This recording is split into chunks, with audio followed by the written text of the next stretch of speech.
Monday, everybody. As you're rolling in, if you could hit that like button, hit that share button, that helps a great deal. Do I have everything plugged in right? Looks good to me.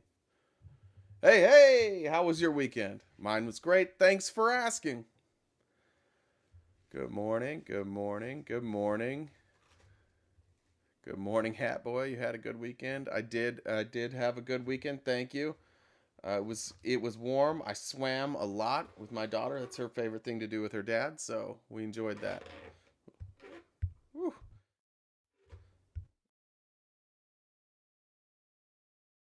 That's a straw going in and out of the hat there. I assume Felice will be here shortly. I have no reason to believe she won't. As soon as she's here, I gotta grab. Actually, I'll go grab it right now. Oh, there she is. Grab something real quick. I'll be right back. Okay.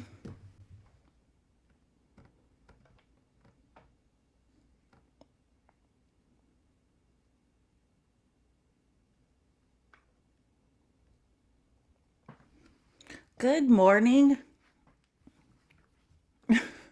Thank you for the elephant ears. Happy Monday.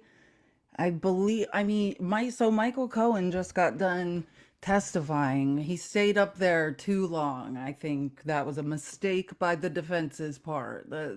He probably did not need to be up there today. But it's finally over. Stop the bleeding. Get him off the stand. I mean, for the defense. Like, it seemed like today they're just like, like a pinata when you're just taking turns hitting at it. It's just like, at what point? Why is he still up there? I feel like, well, as long as Jay's not here, I'll just talk about what's on my mind about that. It seems like this whole morning, the only point like of Michael Cohen being up there was again, and I think this is because we all know so much about Michael Cohen already and about this case that nothing seems new, and it just seems like why is it so important for like us to hear this, because we already know. Like, I was listening to old New York Times reporting from 2019 about Michael Cohen and Michael Costello this morning. And then some of that was what they were talking about. I think in lieu of having Michael Costello testify, wait, not Michael Costello, is it Robert Costello? Sorry, Michael Costello is a designer that was on Project Runway. And I don't know why I just said his name. But like all those emails they introduced earlier, they sort of reiterated. But like I think the point today, like of what they wanted to get in at the end, was to show that Michael Cohen essentially didn't pay back part of the 420,000, right? Which he already alluded to on the stand, and we all already know, right? The Red Finch money, they essentially hired like someone to do some work for them. It was $30,000. So that's why there was $60,000 for repayment, right? Like he was supposed to pay that and like the taxes, and then in addition, pay back the vendor. And he didn't. He kept the money because he was angry. If you remember, Trump kept part of his bonus, it came out, and all of that. He went to Aled Weisselberg, Michael Cohen did. It was crying and yelling because he didn't get his bonus and felt like for all the stuff he'd done, he deserved more money. So he felt like the Red Finch payment was essentially like his to keep. And I guess the question from this morning, if you're looking at like what they got in, the defense seemed to try to be getting in, is like, are you surprised that Michael Cohen kept $60,000? Does that make, we've already known he was a liar before this trial. Does larceny make his testimony less Well, credible? I I have a guess would be the question. I had a different question. My question is, how can this repayment not have happened, but then you also stole some of the repayment? That's Well, my question. that's what's very confusing, except Yeah, for what happened, the weirdest thing that has happened in this trial is, well, number one, which again, the jury doesn't necessarily know, but in 2018, in a civil case in California, Donald Trump admitted to the reimbursement, right? So it's right. very strict. Like Rudy Giuliani admitted it to it on Hannity, we saw in 2018. And then in the opening statements, for whatever reason, Mike or Trump wanted his attorneys to pretend he hadn't reimbursed Michael Cohen. Todd Blanche, in his opening statement, denies that the reimbursement happened. But like we went over on Friday, Todd Blanche in I just don't get cross how it's examination both. admitted the reimbursement happened. Trump admitted it in the hallway on Friday It's morning. So it's so I'm not even sure. Like, are we still pretending it didn't happen, or have they been like, we give up, like we accidentally admitted it? So I don't know, but even then, like I Twitter loves this, right wingers love this morning. It doesn't really, to me, and somebody can correct me, but to me, it doesn't really cripple any part of the case. no, Again, and if it if doesn't. if Michael Cohen It's stole money from Donald Trump, then at the end of this case, Donald Trump should sue Michael Cohen. But just because somebody steals from you does not mean that you get away with the crime. Just because somebody else committed a crime while you were committing a crime, maybe he thinks that's what double jeopardy is. I don't know. Maybe, but he it has doesn't no make any idea. sense to me outside of just trying to. And this is, I think we were right. Their entire case rests on just trying to discredit everybody with evidence. They don't have like counter evidence. No, They're the not cri- able to. Yeah, the case, the defense's case is everybody in this criminal or in this organization is a criminal except the head, except except for the guy who the buck he didn't stops know. with, the guy in charge of everything. The buck stops with the guy in charge, the owner, and somehow every single person that he has hired, that he has empowered, that he has paid money to, that he has employed, is a liar and a criminal except for him. If you can believe that, then then the defense has a chance. The problem is we're talking think and it's very ironic that Rudy Giuliani is so involved in all this, because it's Rudy Giuliani himself is always wanting credit for taking down the mob. These were cases where underbosses, horrific criminals, murderers, like the worst of the worst, certainly thieves, certainly liars, convicted their boss. And so to Right. act like you somehow are above reproach in a criminal organization, and because you told a lie or because you're a thief, they're all thieves and liars. Like, we knew this. I mean, and this is not me being biased, this is me being serious. I don't think that the defense has enough. Yeah, I don't either, and not because like I think some people sent me some stuff from CNN this morning. Right wingers like to send me clips. I do watch them. I watch CNN in the morning. I think actually CNN does a good job in comparison with MSNBC of kind of presenting both sides. I I watched agree. CNN this morning. Yeah, so the clips I'm seeing are just people on CNN saying, "Well, this what does this mean? Like it looks like Michael Cohen stole. What does this mean for the jury? I don't know. What does it mean for the jury? Like I guess like a wishful thinking if you're on the right is, oh well, now the jury won't believe him, so they'll just throw out the entire case. But again, like what is it actually showing? All it's showing is that Michael Cohen is probably not like the cleanest guy, which most of us already knew. Yeah, and also again, and by all accounts, the jurors have been paying rapt attention while Micah Cohen is testifying until this morning, where people, the people who are analyzing the jury have said, like, and all the lawyers doing, doing commentary basically said, like, they need to get Michael Cohen off the stand. This has gone too long. Like, they've lost the jurors. The Yeah, jurors are now confused, like, why he's still up there. And I I think think that is the point. Michael Cohen said when the prosecution was presenting its case, like, they talked about the Red Finch stuff, and Michael Cohen said, like, I was angry. He said, I think Alan Weisselberg, I was trying to get him some more money, like, essentially, like, Michael Cohen inferred already, like, yeah, that he felt like that money was his. But again, Michael Cohen is a liar. Michael Cohen is a criminal. Donald Trump is a liar. Donald Trump is a criminal. Alan Weisselberg is a liar. Alan Weisselberg is a criminal sitting in Rikers. Like, there's no any way you slice it, we just have a bunch of criminals engaged in a criminal conspiracy. And Right. it's Rudy Giuliani himself who started the tradition of big fish get smaller fish, RICO, RICO type cases. And that's all this is. Like I a think this guy is getting his boss. I think this would be a good segue to I don't remember let's see what number it was. Well, I don't, well, yeah, 3. let's not skip around. What do you want? I'm What not do you, skipping. oh, I'm do you, not really skipping around, but unless you want to go in order, will I you just thought. yeah, let's add my backup while we're, Oh yeah, yeah. that's probably a good idea. So we could actually get any clips because I have some really good stuff to show you guys today. You are about to be entertained. Will you mute it as well Yep. when it pops up? You are The about reason to be entertained.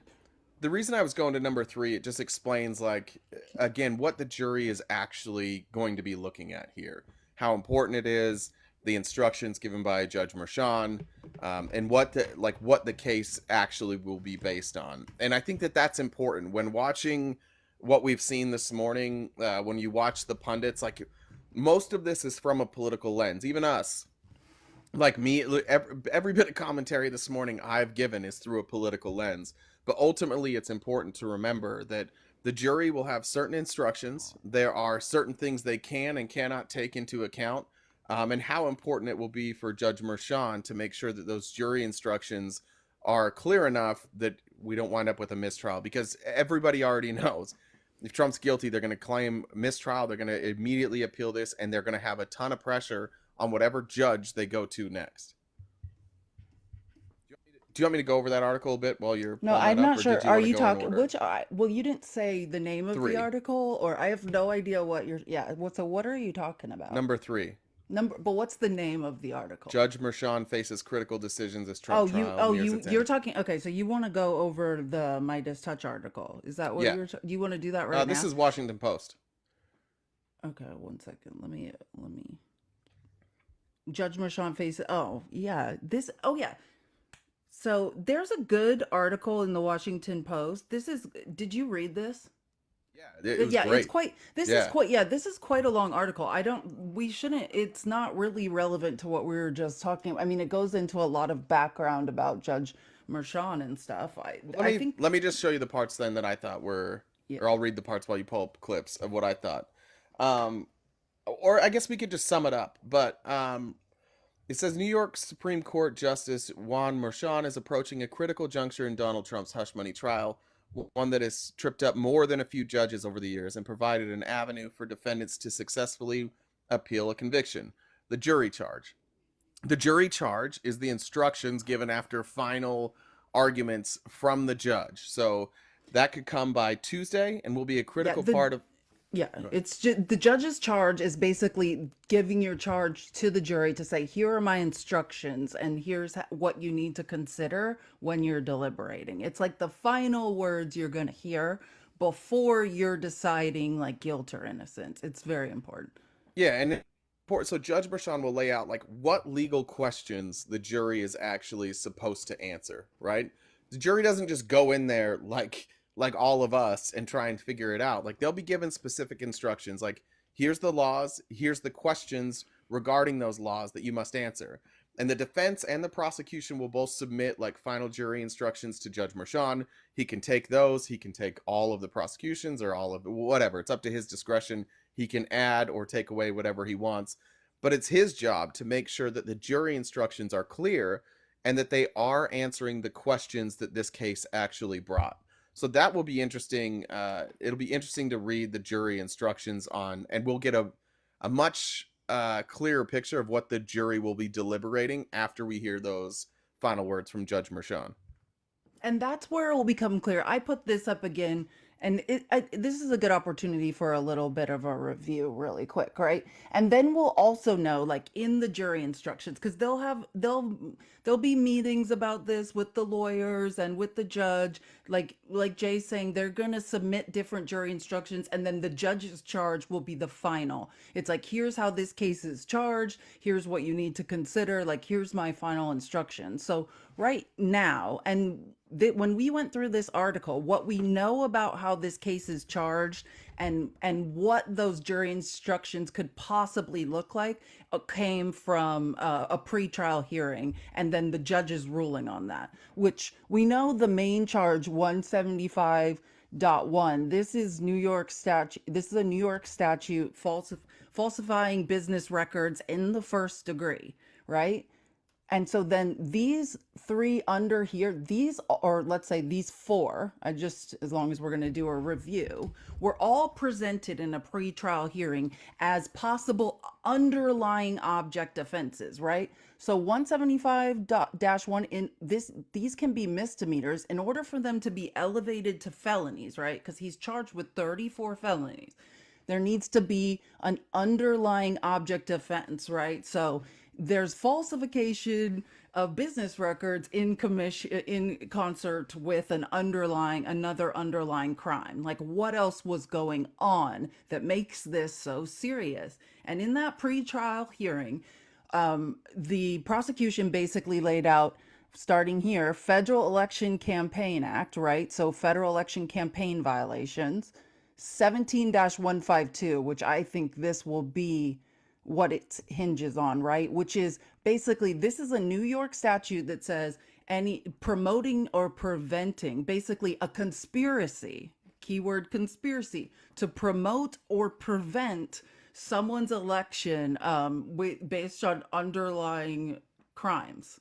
So this, unlawful means, right? And all of these, next one is tax fraud, right? If you're wondering what's the tax fraud here, Michael Cohen committed tax fraud essentially with this payment, right? He paid, wait, did he pay too much yeah, he overpaid in taxes? I can't. Well, no, the tax fraud is that he created an LLC for the payment and said this is what I can't remember what he said the LLC was doing, but obviously the LLC was not listed on his taxes as a way to repay hush money. Yeah. I can't remember I'm trying to remember what he said the LLC did, but yeah, that's the tax fraud. I have this article printed out. I could get it. But anyway, so these are the three: the Federal Election Campaign Act, 17-152, and tax fraud.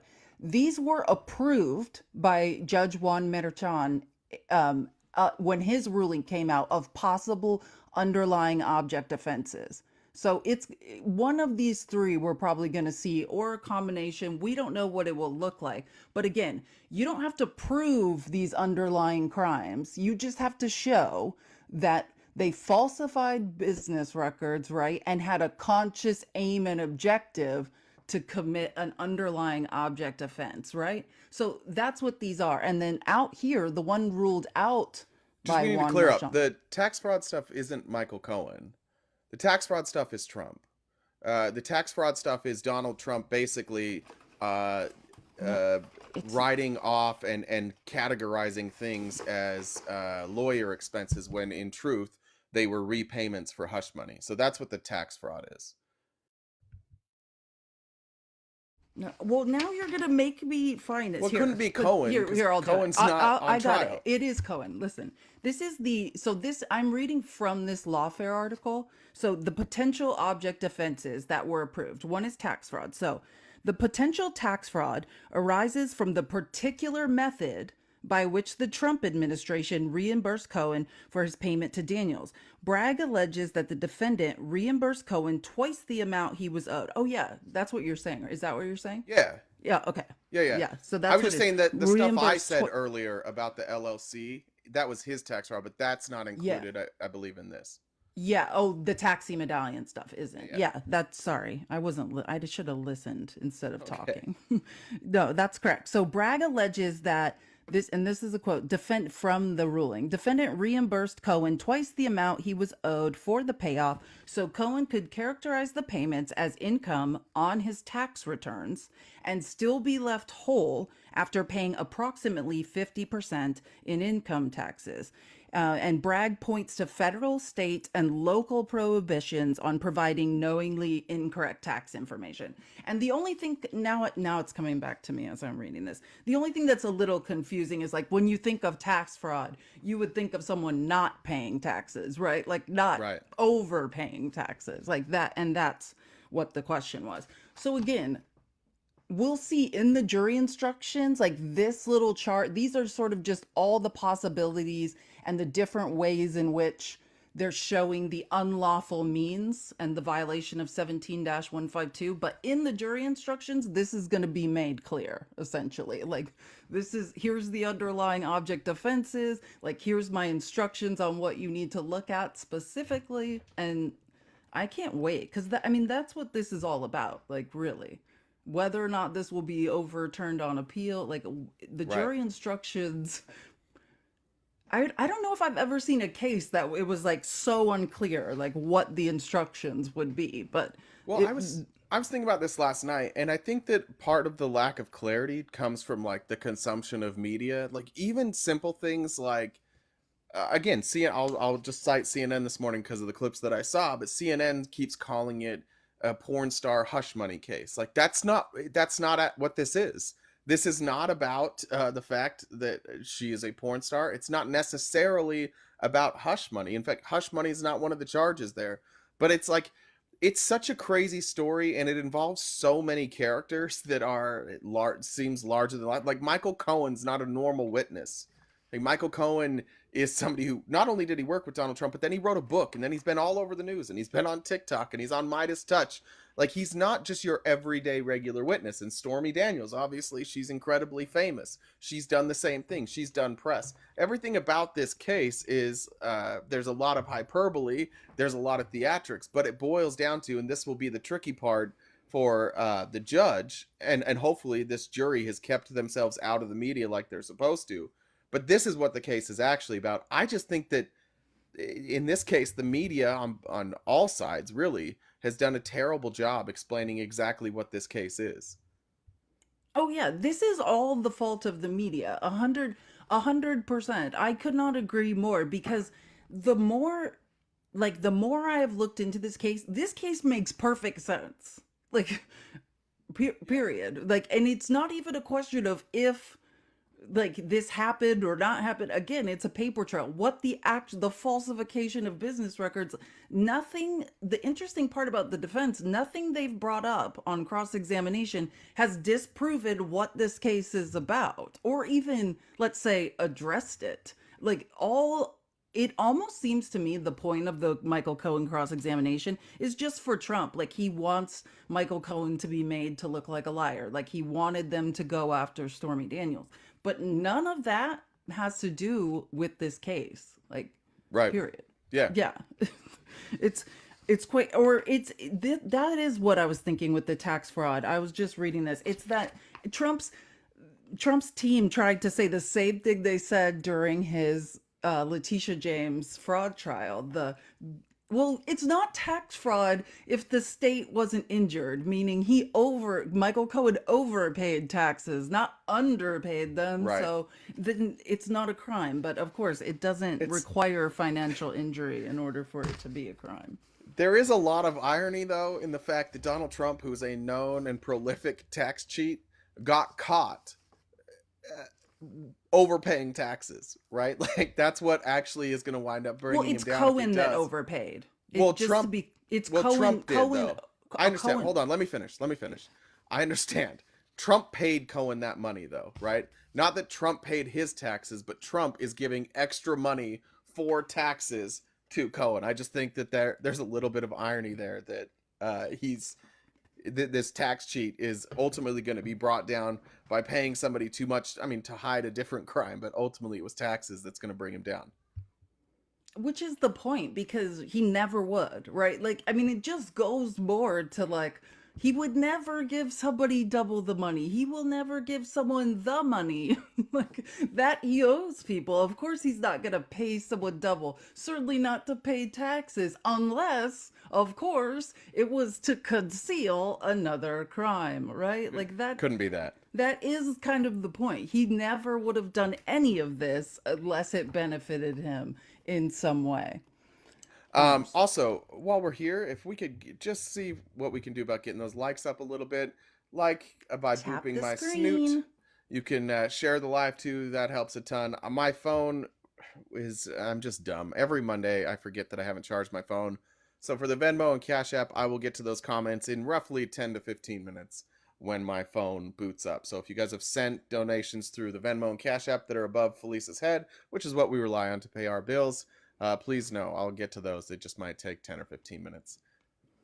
Okay, and I want to go over. I have a couple. I have a lot of. I won't say funny. I don't know. It's either funny or it's terribly sad, and we should all cry. But I have a lot of things to show you today. But I kind of want to start out of order, just because I think the hallway whining this morning was just so out of control. Like, I think I need Well, to show you guys Trump crying in the hallway this morning because even for Trump, like, I think the desperation is palpable and he's running out of things to say. So we're just back to making up, we're back to the oldies but goodies, but he's before out of Before we control. jump into this, I just want to know because we cannot cover it, we can't show it, but I just wanted to make you aware of something that I'm not sure you are aware of.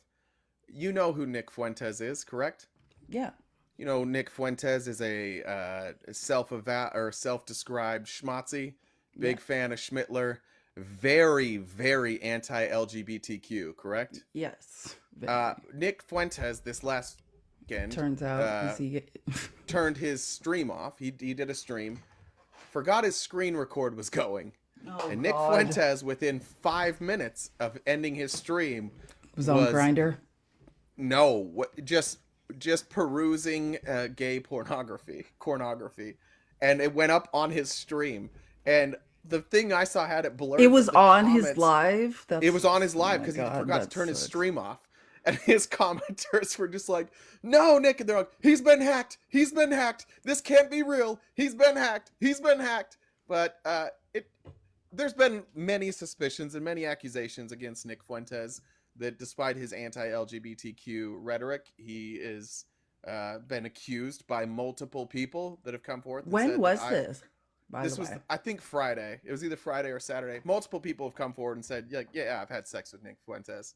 But anyways, Well, that's that's the point. It's always the people, the anti-LGBTQ, the people screaming the loudest are the ones.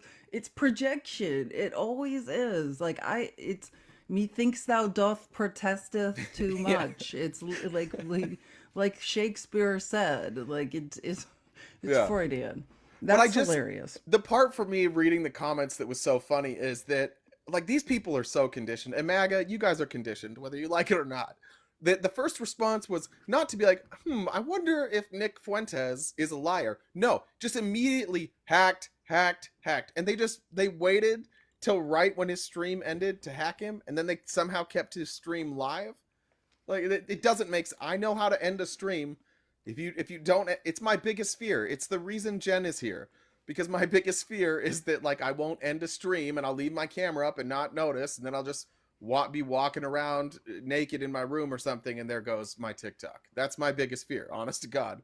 But just the cognitive Don't dissonance by cross these. streams. I get it. That's funny.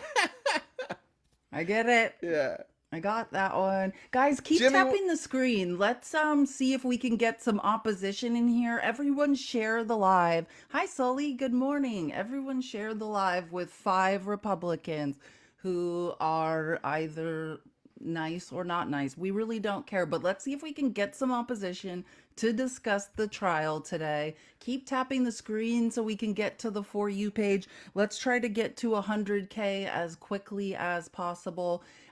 Again, Jay's charging his phone. If you would like to donate to us, if you have a message, a question, comment, concern, whatever the case may be, we do appreciate any size donation, and we will read them out loud, assuming it will not get us banned.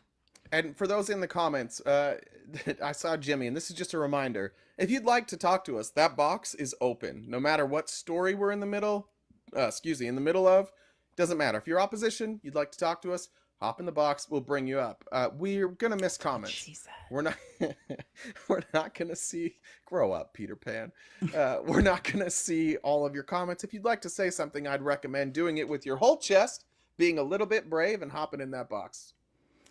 Absolutely. Okay, so we'll do a little Trump. Wait, I'm trying to think of what order I want to go because I do have so many funny things. Okay, I'm gonna go a little bit out of order. I need to show you something first, actually. This is under for my outline people under my MAGA prophecy section. MAGA prophet Julie is back, and she has a Thank God. prophecy. Thank God. Yeah, this morning. It's really important that we get this out, you guys, because It's an I have unfortunate. some news. There's another laptop. That's an unfortunate freeze frame there for Prophet Julie. It is Actually, she unfortunate. looks great there. That's not that bad of photo. I'm very sensitive to frozen screen grab opportunities. Just if you're a subscriber and you go through our emojis, most of them are faces that I made that were unfortunately screen grabs. So I'm sensitive to that. Okay, again, this is somebody making a lot of money off pretending to be a prophet who's hearing from MAGA Jesus, specifically related to politics. For some reason, she only gets political prophecies. Yeah, her name's Julie Green. Listen, I don't want to call her famous. Like in MAGA world, she's very famous and makes a lot of money. Infamous. She make like and when I say famous, I mean like Rudy Giuliani was on her show like a couple weeks ago. Eric Trump has been on her show probably at least 20 times that I personally have watched. Like she is really big in like she's probably the most famous like MAGA QAnon prophet, Yeah. if I could Follow say. the Like prophet. when General Michael Flynn was doing his like Q Awakening tour, like she was a regular featured person on that. Like she's when yeah. I'm Anyways, I'm so let's happy. hear. Drew said he's never heard of her, and Drew, that makes me so happy. Let's keep it that way. There is another computer that has been held back. A computer that has several smoking guns about your leaders in the White House, in your Congress, in your Senate. Can you guys There hear is that? another computer that has been held back. Yeah, that's good. A computer that has several smoking guns about your leaders in the White House, in your Congress, in your Senate, and about your justices. Woohoo! This computer has been protected from your. I actually believe this. Yeah. It's just projection. Yeah, it's the Republicans. I agree. I agree if this is about Alito. Except for the computer is just all of our computers, and it's called the I know. internet, and we It's all just have the evidence of news. all of Yeah, this. it's just the news. She's There is another computer that has been held back. A computer that has several smoking guns about your leaders in the White House, in your Congress, in your Senate, and about your justices. This computer has been protected from your enemy's knowledge of who has it, what's actually on it, that can destroy their control over my United States. This computer is about to be released for all to see. Mount Pillier. This location will be in your news also for a significant reason. do you, she A that's murder is about- that's Vermont, by the way. Like Not she's real. she's saying, yeah, Jay doesn't even acknowledge Vermont's real, but someone get facts still matter to let us know if something she thinks she's saying something is going. Tom Powell, hi, good morning. Love your stuff. Did she say Mount She's Pillier? yeah, Montpelier, Vermont. She's saying that something is going to happen in Vermont. Hold on, and it just gets worse. I'm just. This computer is about I'm to pretty be sure it's Mont, released. by the way, for her. Montpelier. Yeah, she's saying Mount. That's what I was laughing at. It's Oh, just like okay, yeah. it's God. Mont. She's reading these words that God gave her. God's not. That's how I know Vermont's real. Even God doesn't know how to spell the capital of Vermont. It's not real. Of who has it, what's actually on it, that can destroy their control over my United States. This computer is about to be released for all to see. Montpelier. This location will be in your news also for a significant reason. A murder is about to be uncovered that will rattle those in your capital. And soon. No, she said in DC. That's like the number one of the top like places for murders right now in the United States. Like one of the only places like crime hasn't gone down. And she's predicting a murder. Do you know what I'm saying? Like that's not. I could do that too. Is my point. Yeah. And then Like just find yeah, one. there's going to be a murder in DC. Yes, there is. For all to see. Montpelier. This location will be in your news also for a significant reason. A murder is about to be uncovered that will rattle those in your capital. And soon, you will see why. Major governmental secrets are about to be exposed before your very eyes. It's the time of great reveals, great uncovering, of great exposure, and of great removals. Great uncovering? That's what she said to all of that. Your Redeemer. Then I also heard after this word, Oppenheimer. Radical disinformation. Seismic changes. Underground tunnels and cities. No, we're back to the tunnels. No. That's it. That's all we know, you guys. That's it. There's going to be an earthquake, seismic activity, underground tunnels, a murder in DC. I mean, it makes perfect sense in MAGA world. They're all like, that's right. And then like something will happen, you know, in one of the places where crime is not going down, someone will be murdered, and then she will be back and be like, see, like this is what she does. She just says very open-ended weird stuff, and then she later comes back and like reverse engineers her prophecies true.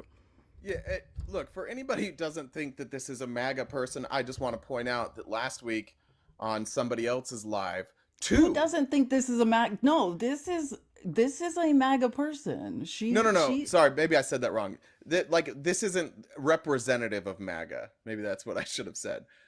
Two people last week in the same live claimed that I was possessed by a demon. So I just want to point out that this is fairly mainstream among MAGA. Yeah, no, it's not, it sounds weird if you weren't raised in evangelicalism. Okay, now I have an extra special treat. This is also under MAGA prophecy, my MAGA prophecy section. It's number one. This is actually hilarious.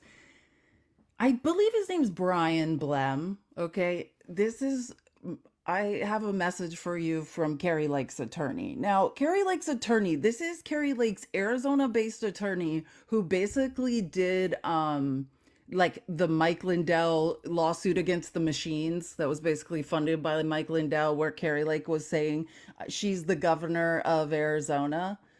Well, this is the guy right here. I forgot I have a picture of him. Do you remember this guy right here? How crazy. I watched this. This whole trial was televised. Like, this is the Arizona trial. This is him. I follow him on Twitter. He's a treat. Yeah. He's a bumbling fool. So, and here's the funnier part about it. He is a divorce lawyer. So just keep in mind, the person who brought a very alleged technical lawsuit about voting machines is in actuality a divorce lawyer in Arizona. But anyways, he was in the desert grilling, and he has a message. Oh, you have this video. Oh my God, good. it's so ridiculous. Why do all MAGA... This is what goes on in Arizona on the weekends, basically. This guy's like at the back of his car, like grilling in the desert, complaining about Democrats. Like he's very angry at Chris Mays, who is our attorney general, who brought the law, brought that case now against the fake electors and whatnot. But also they blame her for a lot of things that have happened.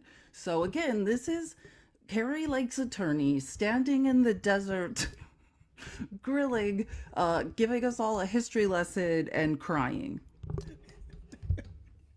Why do they do this? It's so weird. Law enforcement, the military, right?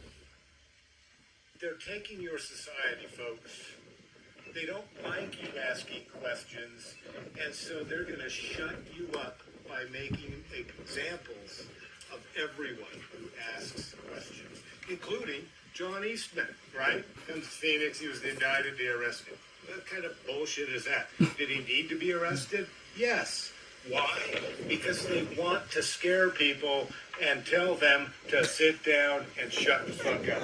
If you're an attorney in the state of Arizona and you just sit on the sidelines and you don't want to get involved, then you're a pussy mother. Yeah, he is waving around a pocket knife. He's also about to call all of us pussy motherfuckers.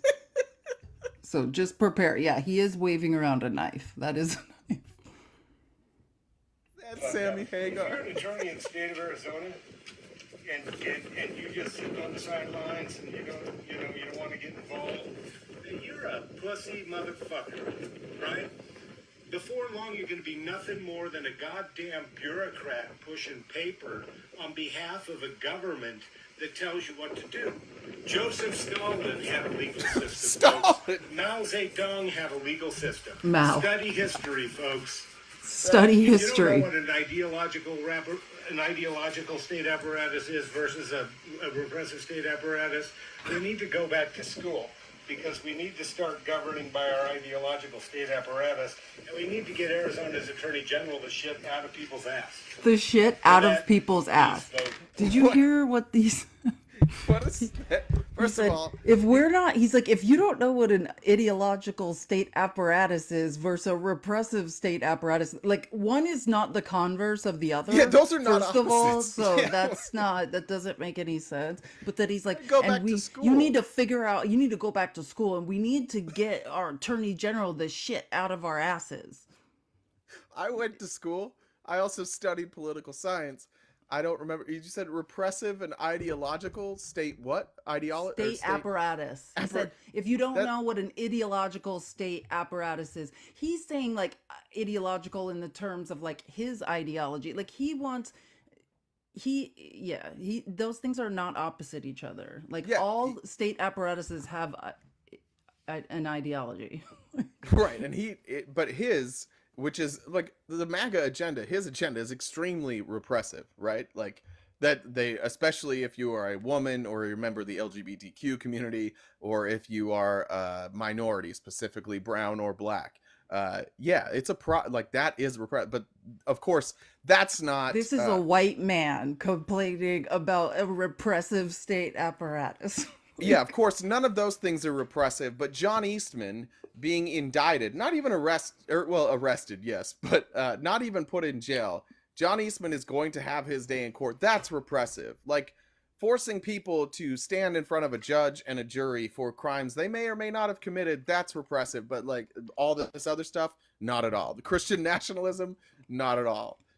They've gone into like Looneyville, and I can't recommend this enough. This again is Carrie Lake's lawyer. If anyone's wondering who this man is waving a pocket knife around in the deserts of Arizona, screaming like that. This is Carrie Lake's lawyer, who's a divorce lawyer, but handled the voting machine lawsuit. I can't even. You can't make this stuff up anymore. Which every one of these people seems like a character out of a movie. Like they don't make sense, and I think he's like a character from The Big Lebowski or something. Yeah, and it looks like, so I've been watching on Netflix. They have like a 10-part series where they've taken footage from World War II and they put it in color. It's actually amazing. But they just go through the entirety of World War II, and every time there's a leader saying crazy things, I'm always like, how did this happen? And then you look at the MAGA, like the MAGA cult that we have in front of us, and it's all the characters in the MAGA cult are wild. Like they're corrupt. They say outlandish things. Like they're talking about undoing elections. They're talking about fascism. They're talking about having a dictator. They speak about Trump as if he is God. Like it mirrors every other dictatorial leader ever in the history of the world. It's the same thing. You get people to buy into enough lies that once they get to that tipping point, they'll believe all lies. At that point, now you're safe. You can say all things, and they're just going to believe anything. And that's where we're at with MAGA. That just we believe anything stage. Yeah, and the reason Brian, so actually this is the article for the outline. This is 16 under articles, so we can put that in the Discord. But essentially, the reason this lawyer is crying about John Eastman is John Eastman showed up finally at court. John Eastman is the first of the defendants to turn himself in, is essentially why they're complaining. Should we watch this? I was going to play this clip, but yeah, we'll play it later. Welcome, Texas. What's up? What's up? What's up? What's going on What's here? up? Oh, we're just talking about, right now we're talking about all the people that keep getting arrested. Really? Rested? I was just saying, guys, you need to know your history, your culture. Let's talk about it. What's our history? History? What history do we need to know? Well, I can tell you it's a lot of story. Yeah, go ahead.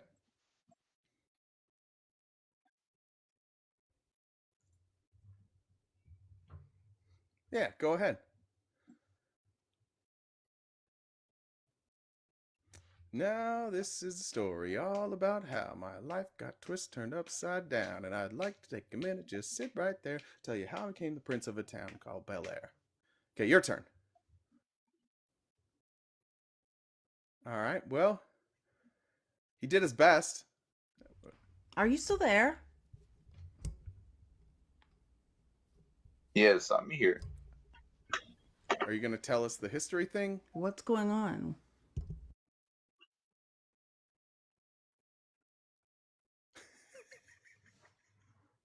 Hey, dude, why are you just being silent right now?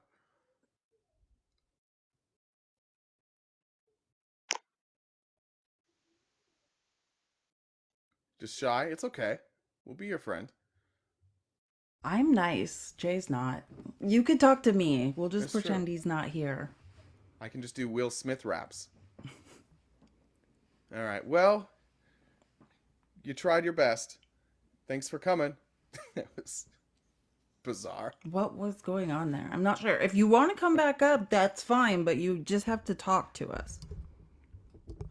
Let's keep going. But again, we are accepting opposition, preferably ones that speak out loud, so we can hear. Keep tapping the screen. Everyone invite a Republican right now, hopefully before the end of the... Yes, we broke him. I don't know what happened. He seemed to discombobulate there for a second. Real quick, just bring up. Apparently, I was summoned. Apparently, You were? Oh yeah. How can I Elise help you? did it. Wait, about what? I can't remember what I said. What did I say again? Something about Vermont. Well, yeah, MAGA prophet Julie, it thinks that Vermont is now the center of. I'm not No, really she sure. thinks something. MAGA prophet Julie, who's this grifter who's making a shitload of money. Prophet, do you know who Julie Green is? MAGA prophet.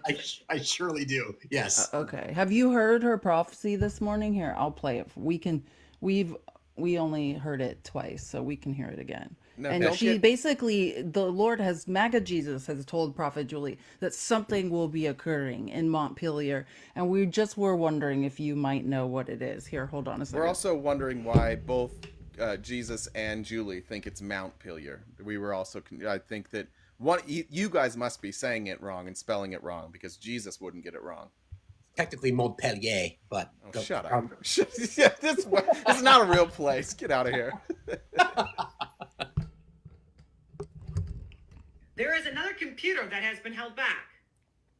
A computer that has several smoking guns about your leaders in the White House, in your Congress, in your Senate, and about your justices.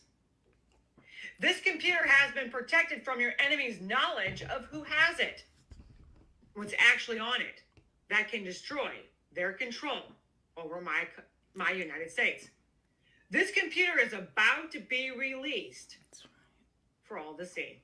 Montpelier. This location will be in your news also for a significant reason. A murder is about to be uncovered that will rattle those in your capital, and soon You will see why. Major governmental secrets are about to be exposed before your very eyes. It's the time of great reveals, great uncovering, of great exposure, and of great removals, saith the Lord, your Redeemer. Then I also heard after this word, Oppenheimer, She saw the movie. radical disinformation, seismic changes, Earthquake. underground tunnels, and cities. And that's all we know. That's all the information we were really given. We thought if we asked a citizen of Vermont, it might all make sense. Well, I mean, I don't want to contribute to the conspiracy theory, but Howard Dean did announce this morning that he's not running for governor again, which See, was she's right. She So- must be talking to the Lord. She's Nothing right. else makes sense. there is that they are raising the price for a fishing license starting in July. If that's not murder, I don't know what is. Right. No, There's the that. murders in D.C. And the only other fun fact I can give you about Montpelier is it's the only state capital in America that does not have a McDonald's. I'm glad I could be of service. That's a flex. Honestly, that's a flex. That's cool. That's pretty impressive. I want to say, and let me just say something about the Romance languages, which roots are in Latin, and I've taken a lot of Latin. Like Vermont, if you're doing it. Both of French you. pronunciation. Vermont. Essentially, what that means is seeing mountains. Like that's Well, what, there, which is technically, funny Vermont. because there's no real mountains on the East Coast. No offense. Wait, what? I think Seeing- that. You guys don't have Seeing real mountains. mountains. Your name, the name of your state means mirage. Vermont. We're just Vermont. seeing mountains that Yeah, aren't there. it's ver. Mountains not real. Ver is an infinitive to see or Mountains seeing. green. Mont Vert. Mountains green. We anglicized it. It was Mont Vert. Samuel Yeah, or green. There you go, green Yeah. mountains. There we Samuel go. Deschamps. Do you guys? How do you say? Just so I know, because I've always wondered. So I understand the French pronunciation, but how do you say Montpelier? Like, how do you pronounce that? Like you just said it, Montpelier. Okay, so it's just said like that. That's how Idaho is too. It's all because it's like French fur traders, Basic, it's all French words, just complete backwoods pronunciations, like butcherings of French words. What do you try to say, Felice?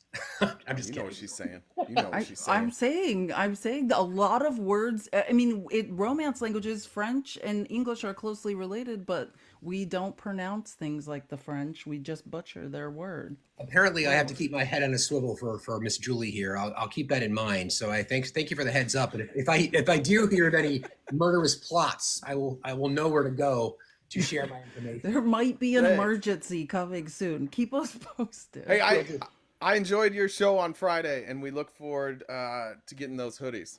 But I really enjoyed that. I was I know, bummed Miss couldn't Julie. join. I got confused too when he said Miss Julie. I was like, Thank you, guys. I appreciate that very much. Yeah, Appreciate brother. you. Have a good Yeah, night. be well. Later. have a Bye. great week. Felice, I ordered you a hoodie. You did? It'll be here sometime. Yeah, I ordered you a hoodie. Awesome. We can have awesome. matching hoodies. We're gonna be so cute if we don't die of heat stroke first. Okay, so again, just to summarize, this is Carrie Lake's lawyer standing in a desert trying to give us all a history lesson. Like, this is who these people are. Now, I think that what I want, oh yeah, now I remember where I was going with it. The reason he's all up in arms and people in the MAGA in Arizona are up in arms is because John Eastman was the first to finally turn himself in. There's not much, he didn't do much of a press conference, but I'll just play, I think he says like a couple words.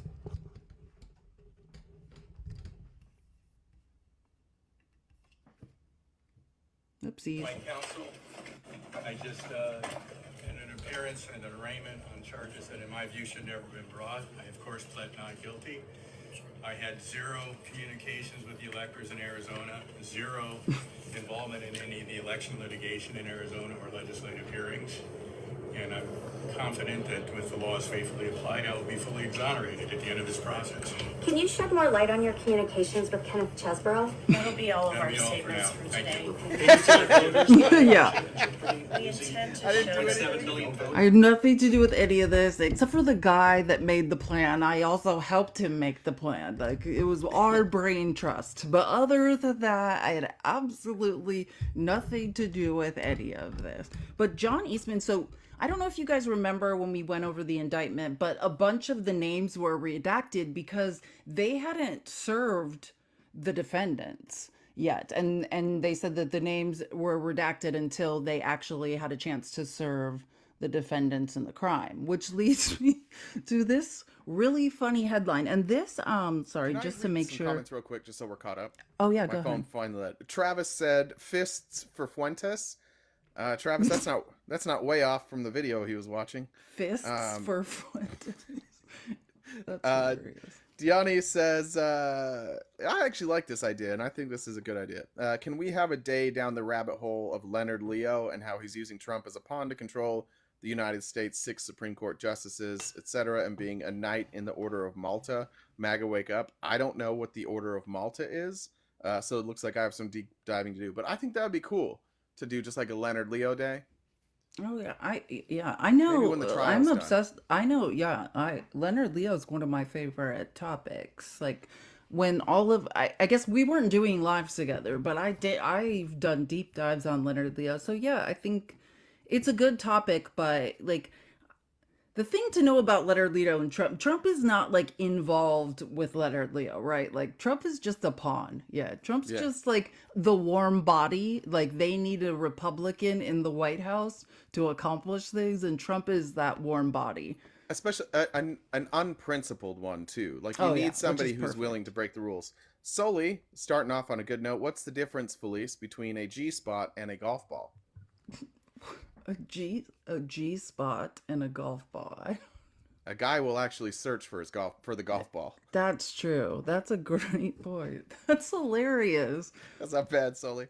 That's really funny. Did you make that one up, Sully? That's funny. That's really funny. So what I was gonna just real quick for outline purposes, this is the section called Rudy Giuliani has a bad day, and this is number 8. So that's what I was talking about. And that John Eastman video, again, that was from Article 16 as well. Yeah, that's from Article 16. But yeah, so Rudy Giuliani had a very bad weekend. It was his 80th birthday. This is a Gateway Pundit headline, which is hilarious. Pure evil, vile Democrats mar Rudy Giuliani's 80th birthday party. Serve him with Arizona fake electors lawfare indictment at Palm Beach celebration. So that's headline why I needs some was work. saying, like, as John Eastman is the first to turn himself in, they still, when John Eastman turned himself in, could not find Rudy Giuliani. He's been ducking being served. So they finally had to do it at his birthday party where they were sure he was actually going to be. which leads me to some funny things to show you. Someone submitted that headline and they were like, "Yeah, that's catchy." It's like a paragraph. That is a long ass headline. I know. Trump. Okay. Oh, sorry. I was looking at the wrong thing. Holy shit! Hey, great job getting us to 100,000. That was fast. Thank you guys so Keep much. tapping. This And- is a finger workout primarily. We may be learning things about politics, but we're all here to strengthen our fingers. Keep tapping. Keep inviting Republicans. Cuban Hippie has a question. Yes, Cuban Hippie, if you would like to come up and ask it, if you're opposition, we are taking opposition. If not, if you're not opposition, but you still want us to answer the question, you can either send it with a donation, or you can tag one of our mods, and they'll get the message delivered to us. Yeah, if you have a question for us, you can. This is Cash App and Venmo. You can ask your question, and we will answer it. Okay. Listen. I put together some basically funny clips about Rudy Giuliani's bad weekend. I mean, I never got a trial. I never got a chance to testify about the damages. You didn't get to. You just go. You didn't get to. Now, depose- let me just be clear about how much of a lie what is going on. This is what Rudy Giuliani does. He's on far right. He's on like a far right podcast saying, do you remember his civil fraud trial because of what he did to Ruby Freeman and Shay Yeah. Moss? That very much happened. And he very much attended. Here is Rudy Giuliani on a podcast saying that that never happened. That he never got listen to this. There's a pattern here. The pattern is Rudy Giuliani never stops lying. Yeah, MAGA always lies. I mean, I never got a trial. I never got a chance to testify about the damages. You didn't get to. You just go. You didn't get Go to on and on. depose the two Ruby or Shay. You didn't get to depose them either. No deposition. No, and the Like, say what now? Like, this What was is that the there? man who there was a civil fraud trial. He submitted no discovery. He did not defend himself whatsoever. Stood outside the trial lying and continuing to defame them as he was being convicted of defaming them. You know, it's a sad thing. It appears he can't even afford his hair dye anymore. Poor Rudy. I mean, he's so broke he can't even dye his hair / I think face. he looks better like this. Way I mean, better. I Way don't know better. why he doesn't just stay like this. He looks so much better just like this than melting away. Okay, now you're seeing a giant body nearly blocking out the entire screen. That's Steve Bannon. So this is just some clips that were on Instagram that Rudy and his family posted. This is like, there's no video that I've seen of Rudy Giuliani being served, but these are some clips of his 80th birthday party. Steve Bannon was there.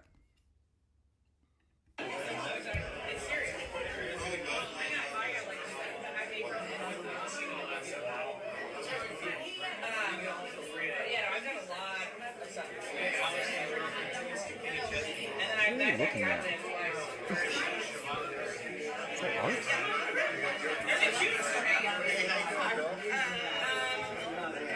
Steve, I'm Alex. Hey, Alex, how you doing, brother? Doing great. You're a savage killer. I know you guys are like, why are you looking up clips of Steve Bannon? Because it's funny. She loves him. During the no, I mean, we got to keep an eye on him for sure.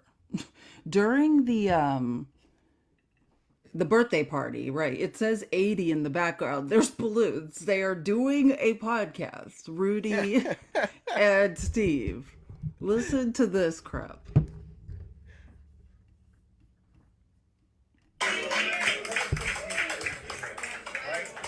Right? And I gotta tell you, right now, this is how dangerous they know this guy is. They have every instrument of state power to crush Rudy Giuliani, to bankrupt him, to put him in jail, to smear him. We're not gonna let it happen. Can you just pause that for a sec? I just have a question. They have every tool to do it, and yet they don't do it, but we're going to stop them. Like, what are you, and also I just want to point out, nobody in the room is listening. Everybody is talking while the podcast is going on. I bet that audio was terrific. They're very, like, and why isn't anyone talking about states' rights? It's just the weirdest thing how the states' rights people, when it comes to states' rights to prosecute rich white criminals, like, for some reason, stop yelling about states' rights. I don't get it. Not only are you too good a man, you're too, Rudy, at 80 years old, how many people at 80 years old, your moment's now finally come. This is what America needs you the most, right? That's right. That's Right? Right? And we're not going to win in 2024 Here's unless you're a major part time out, hold on. Rudy Giuliani. Did you hear that? He said, we're not going to win in 2024 unless you're a major part of it. This is honestly a little bit depressing. It's funny, but it's also sad and depressing. This guy was the mayor of New York City during 9/11, and Steve Bannon is saying The country has never needed you more. Like, he's a laughing stock. The country does not need Rudy Giuliani. Donald Trump has cast Rudy Giuliani out. Donald Trump doesn't want Rudy Giuliani. Nobody needs him. The Steve Bannon thing, like, I think what Steve Bannon's really good at is he has a little bit of a big tent. Like, he doesn't care how crazy you are as long as he can bring you into his big tent and he can co-fundraise off of you and he can co-grift off of you. He wants all the right-wing crazy, so he just brings them under his wing. But no, nobody wants Rudy Giuliani. Rudy Giuliani doesn't want Rudy Giuliani. There's nobody in this country that thinks, oh, what do we need more of? Rudy Giuliani. I've never heard anybody say that, ever. Even the Magas. Magas, in the chat, do you need Rudy Giuliani? Let's see if we can find some agreement here. Do the Magas in the chat need Rudy Giuliani? That's what's sad too. All these people are going to jail for Trump and they are still trying to make them feel like they're consequential in some way. It's like you guys are all pawns underneath the wheels of a bus. And God forbid you wake up and realize that. This is just from the New York Post. So this is like when so at that birthday party we were just watching clips of, this is the New York Post reporting on this. Listen to how funny this sounds. In front of nearly 75 guests, 2 officials with Arizona's Attorney General's office arrived at the shindig around 11 p.m. to hand Giuliani the papers in the case, alleging he and 17 others were involved in a plot to overturn the 2020 election, the sources said. The last sentence is, some partygoers started screaming, and one woman even cried as Giuliani was served. Oh, So sad. did you see? I'm a watching you said it's not a big tent, that's his shirt. That is comment gold by I'm a watching you. That is hilarious. But with that poor lady, she's very upset that Rudy Giuliani got served papers. It made her cry. That's tough. I'm sorry I do feel bad for that lady. If you are at a point in your life that seeing Rudy Giuliani get a subpoena, which happens all the time to him, if that makes you cry, I do feel a little bit bad for you. I think things aren't going well for you. And I hope for whoever that woman is, I hope her life gets substantially better. This should not make anyone cry, except for Rudy. Rudy should maybe cry. I just realized I didn't put the link to this in. Sorry. I mean, no one's going to be able to have the link to this terrible video. This is just some karaoke, some Rudy Giuliani karaoke. Just, imagine minutes later, this is newsworthy because minutes later he's served. But it's just hilarious.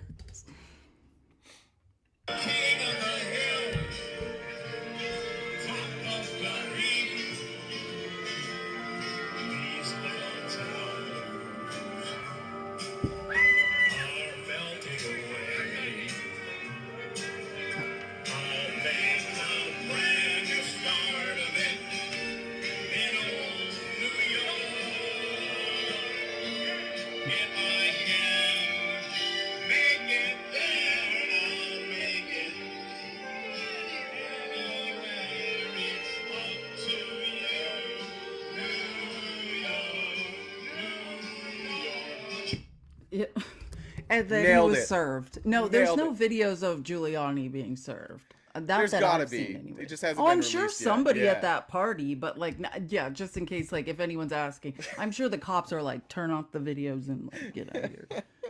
Well, he But would have been served by a process server, probably, right? It was two. Well, it was two. Was it law Two. enforcement? It's 2 officials. It's reported on that they were Arizona state officials. They could. It's not just like your average process server. I don't think. That'd have been They better. because they couldn't find him. Like they've been trying to serve him for a while. Like this was the we're doing this because you're making it impossible for us to serve you. Well, it's because law enforcement in Arizona historically does not look under bridges when they're looking for people, and that's where Rudy Giuliani resides, I believe.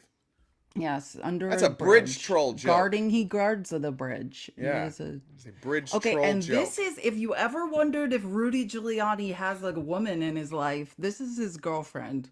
And here they are again. Rudy, and she's young. She's young and pretty. She's too young and too pretty to be with him. And he doesn't even have money anymore. That's for sure. That's what I'm saying. And he's just gross and it's not good. So this is them again. We don't have video of him being served, but this is Rudy like talking about it the next day, which again, this is going to come as a shock, but it doesn't make any sense. Oh, we'll do this in a second. Jen sent me this one. One of his pinned video has a Confederate flag, so she was pretty sure this was opposition. Oh, Gator, are you not gonna make it? Gator, Gator. Say it, Felice. Say it. Do you know what? Yeah, I'm gonna kick him. Say it. No, what? I don't know what you Oh, want. how me do to you say. sign off every day? This is your opportunity. Oh, later, Gator. There we go. I thought you'd be I thought you'd be up on that. Did he request or did we just pull it? What?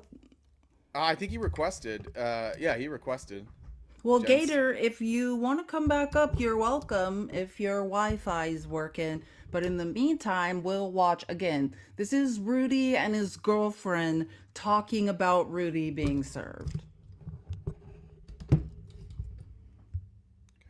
They say it was two guys. I saw the second guy. I saw one guy. He walked in between a couple of people who didn't know who he was. So this is again, they can't even get their own story straight. Like Rudy's like, they say it was two guys, and then you hear his girlfriend saying, "Yeah, I saw the other guy." They say it was two guys. I saw the second guy. I saw one guy. He walked in between a couple of people who didn't know who he was, and he handed me a folded up. Look, he's sweating. Piece of paper. I mean. He's doing like that's what occurred to me when the first time I watched this. It reminds me of what is like he was like sweating his orange off. Well, you have to remember this is also a person who reportedly and I'm not trying to mock, is an alcoholic. So this is somebody who, if they're not drinking, they're going to have withdrawal. If the reports are true, how much he's drinking, it's probably, I mean, sweating's probably a very common part of his life. He's in Florida. I mean, in Palm Beach, even in Palm Beach, and not the nice part, right? They're not on the water, so like it's very humid. In Palm Beach. What's up with the MAGA folks in Palm Beach always doing their stuff outside? Why are they always outside to record podcast? Like you can see the reflection in the mirror. They're clearly they're outside. on a balcony. Why do they always do that? Don't. Who else are you talking about? Trump does it. Remember Trump did that interview, I think, with NBC, like out on the patio, and there were planes flying over. Well, and then he does all his press conferences out there. He does some press conferences outside. I don't know why he does that, but yeah, it's weird. Not a big deal. I just wondered. It's a strange place. You got to admit, Trump is inside more than he's outside. He's always in that same dark cave, scary cave room. Okay. The ring light room. They say it was two guys. I saw the second guy. I saw one guy. He walked in between a couple of people who didn't know who he was, and he handed me a folded up, crumply piece of paper. I mean, he must have been. I don't know what he was doing with before. What? The crumply piece of paper. It wasn't like done stylishly. Rudy Giuliani is implying that this man was doing something untoward with the indictment before he was served. I don't know. No, it's a little known rule in Arizona that if you are going to serve a former mayor papers, you have to fuck the papers first. That's everybody knows implying, that law. Like that he like jacked off it with him. I don't know. What's he talking about? Super weird. Piece of paper. I mean, he must have been. I don't know what he was doing with before. No. The crumply piece of paper. It wasn't like done stylishly, and he handed it to me, and he said, "This is from Arizona." Attorney General. I don't know if this is a summons or an indictment. What is an indictment? I still don't have the indictment. Oh, Rudy. Yeah, we do. Yeah, print it out, Rudy. Trump, they won't tell him you what he's charged with. indictment to harass American hero, and you don't even give him the indictment. Wait a minute. Can we pause it? He gets convicted. There's so many. You could watch this video for hours. I've watched this. Every time I watch this, I notice more weird things. Like, did you hear her calling him an American hero and be like, he's an American hero. You need to hand him the indictment. It's like, he's a guy who committed a bunch of crimes. Like, these people are delusional. But this is why you have to call MAGA a cult. Someone said his girlfriend is a doctor. What is that true? Someone in the comments. Please no. Please no. But he just said that this is just like Trump. They don't tell him what his charges are. He knows what his charges are in every case. There was grand juries. There was an indictment.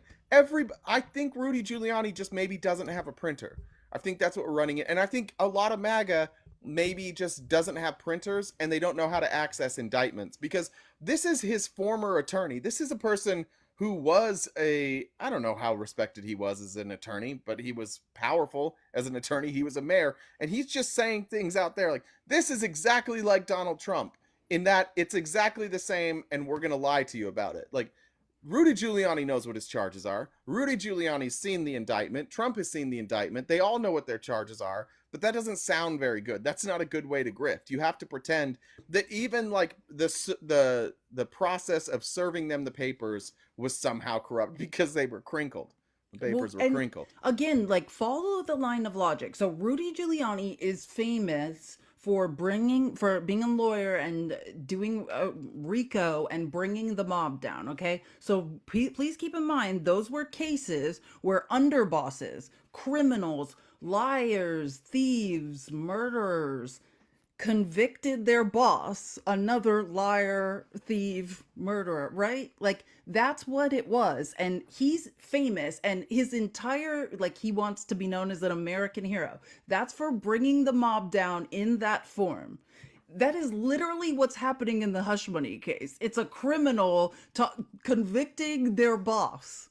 But that has no validity. Like, that's the problem with MAGA. They could not follow a line of logic to save their lives. That's why it's so hypocritical that on Fox, Sammy the Bull Gravano is on every day, and Newsmax, or it might be, actually, I think in Fox's defense, I actually think it's Newsmax that keeps having Sammy the Bull on.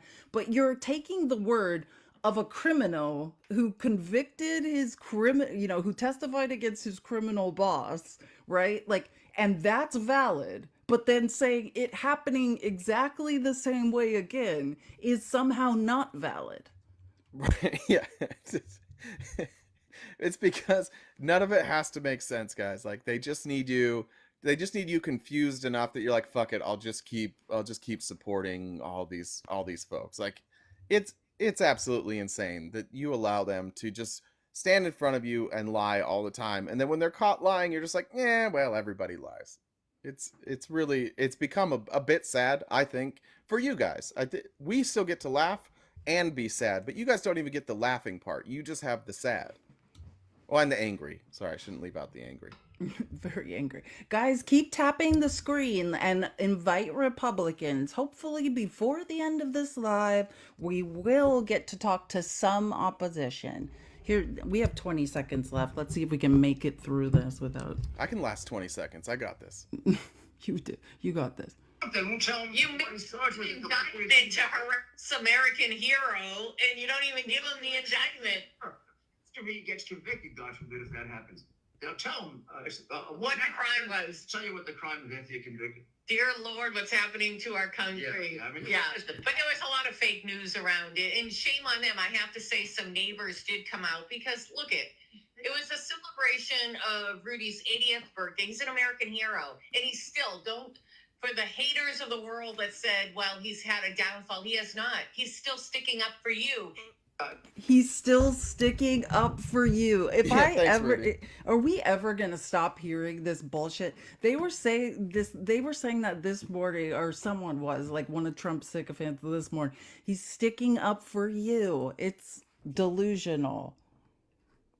Yeah, but again, like that's how you have to make sense of all this stuff, right? You have to keep people so terrified that something bad is going to happen that like, and then when you get caught breaking the law, you've got to justify that. And maybe they all believe this. Maybe you guys all believe it too. But at some point, it gets to where we're at now, where everything that they told you is turning out not to be true. And I gotta say, I have never been. I've never, and I don't think in my life, felt better about our justice system. Not necessarily because I think it's going to bring down Donald Trump, which I do think it's going to, but I think that it's shown that the president, the former president, former mayors, high-level people aren't always untouchable. Most of the time they are, but not always. Like, we're fine. This is the first time in American, well, in my life, that we're going after government officials being corrupt. And for all the MAGA people, this is what you voted for. You voted for us to go after corruption. You wanted this. This is what you guys, I'll give you credit. You started the movement. You started this movement of drain the swamp, and we're doing it, and you don't recognize it, and that's fine. We'll do it without you. But it is nice to see people being held accountable, and it's going to set up should Donald Trump be held accountable for these crimes, it sets a precedent. You want to get rid of corruption? Make sure people know when they're in office they can't be corrupt and not be charged with it. This is exactly what we should be doing. All the stuff we've looked into with Biden, fine. I don't even care. Like, even though it's turned out to be a nothing burger, it doesn't bother me. I want people, when they go to Congress, to be afraid that the American people are going to hold them accountable if they do things that are against the law. This is a good thing for all of us. And for all of you MAGAs, like, this will be a good thing for you later, and it's fine. You can thank us later. You can hold on to your cult for now, and then later on down the road, when you pretend you weren't part of it, you can thank us. We'll take a delayed thank you. And they've said, right, all we hear is, oh, you can't put the president of the United States on trial, the former president of the United States. The country's going to fall apart. The country's not falling apart, is it? It's actually going quite well. No one's even protesting outside the trial. Like, it's turning out we absolutely can hold rich white men accountable for their crimes in this country, and the system is not going to fall apart. Like, yeah, I don't have, like, I it's good to see us finally holding someone accountable that needs to be held accountable, and not just the regular old two-tier justice system. And this is the reason I want to show this tweet. So this is a tweet from Rudy Giuliani, and it says, if Arizona authorities can't find me by tomorrow morning, so because again, one, they must dismiss the indictment. Two, they must concede they can't count votes. Okay, so that's basically What? so Rudy posts this, like, they're looking for him to serve him and can't find him. And this is him at his 80th birthday party that he was served at. So he was posting, mocking Arizona authorities that they haven't found him yet. And minutes later, they found him there and served him. And then who replied to this tweet, obviously, is our Arizona Attorney General, Chris Mays. And she wrote, the final defendant was served moments ago at Rudy Giuliani. Nobody is above the law. Go, Chris Oh, Mays, go. oh, Like, sorry, Rudy. What a isn't that weird. funny though? He literally was mocking Arizona officials, saying like, "Oh, if they can't find me to serve me, they're gonna have to dismiss the indictment." And minutes Do you know later, why he said that? Was I there like a don't. time limit? I've For never. Well, I know it was a big deal they couldn't find him because like last week by Wednesday, it was a regular thing on Arizona News, like they had to find him. But I didn't. I've never heard like maybe he would have to be, I don't know if he would be tried later if they couldn't find him and the rest of the charges would move forward. Like, I'm not sure, but I know that they were making sort of a big deal late last week, Wednesday on, they couldn't find him. And and when it was being reported in the news, then Rudy started mocking them.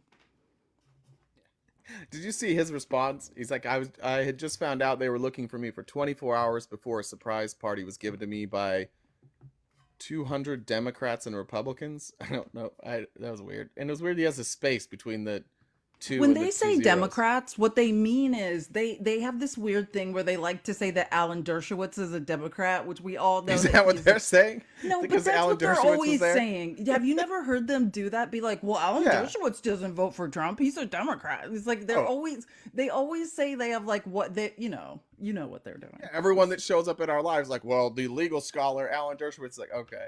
He's a But he, Democrat. Why? Because he voted for Obama once. Like, being a Democrat. First of all, do I think Alan Dershowitz is a registered Democrat? No, I think he's a libertarian. I just want to compare these two things. First, he tweets out, if they can't find me, then and then they find him, and he's like, I told them where I would be, and I accepted service like a gentleman. I look forward to the day when court systems are held accountable for abusing their powers. What do you mean you told them where you would be and accepted service like a gentleman? How did you go from 2 hours earlier saying, haha, you can't find me, to they knew where I would be because I told them. Like in those 2 hours, did you just change like your whole ideas? You're like, never mind. I called Arizona. I was like, here's where I am, and they were able to somehow get from Arizona to Florida within those 2 hours because I told them where to find me, and they flew there. It got off the plane, drove to wherever I was, all within 2 hours. I don't think so, Rudy. I think what you might be doing right now is hedging. We call this hedging in sports betting. It's the Where same way all these people knew to fly in for his birthday. He was telling people all week he was having a party and it was his birthday. And then the wrong people he didn't invite showed up. And then he had to act like oh yeah, like I told him to come. Okay, Rudy. Yeah, you told him. You told him, Rudy. did you see he's hawking Rudy coffee now? Did you see those Oh ads? yeah, I know Oh all my about this. god. That do you know like that is actually like I thought about putting that in my Rudy's having a bad day, but I just think it's stupid. That's been going on forever. That's partly due to Ron Filipkowski. Like Rudy said that he was gonna end up like selling coffee one day, basically. What it because he was gonna be disbarred. This has been going on for like over a year, probably closer to a couple years now. It was like a joke that started out, and then to like the left started mocking him about it, being like Rudy's a barista. So then Rudy started Yeah. going to coffee shops and like pretending to be a barista and like recording it as a joke. And now it's come to like Rudy literally has his own like Maga Rudy Giuliani Maga coffee Yeah, line. I don't know. Can you like buy it on his website? I don't know, but I it's did see that. Rudy.coffee. There's different pictures. There's a decaf, a morning coffee, and a bold coffee. The bold coffee, Rudy Giuliani looks a lot like Chael Sonnen in on the picture there. You guys can check it out. But I just was laughing when I went through the website, just because Rudy is surrounded by fossils, just like he is, and the way that they advertise like this is a commercial from the 1950s. Like, here's the message from Rudy. I moved at a fast pace and have had many different roles in life, but the one constant thing has been a good cup of coffee. Apparently, the only constant in his life has been coffee, which is now proven to have health benefits. And Please, whiskey. yeah, please enjoy my delicious, fresh roasted specialty coffee. It's quality you can trust. Like it reminds me. I have all these jingles stuck in my head from when I was a kid, driving to and from basketball games with my dad, listening to AM radio because that's what we listened to. And every time he puts up an ad, I'm just like, that would have done really, really well in like 1993. It would have been much better. I concur. Okay, so on to hallway whining. So all of that was what was going on with Rudy this weekend. And then Trump was getting extra whiny this morning. I think his desperation is quite palpable. And he's bringing back some oldies but goodies too.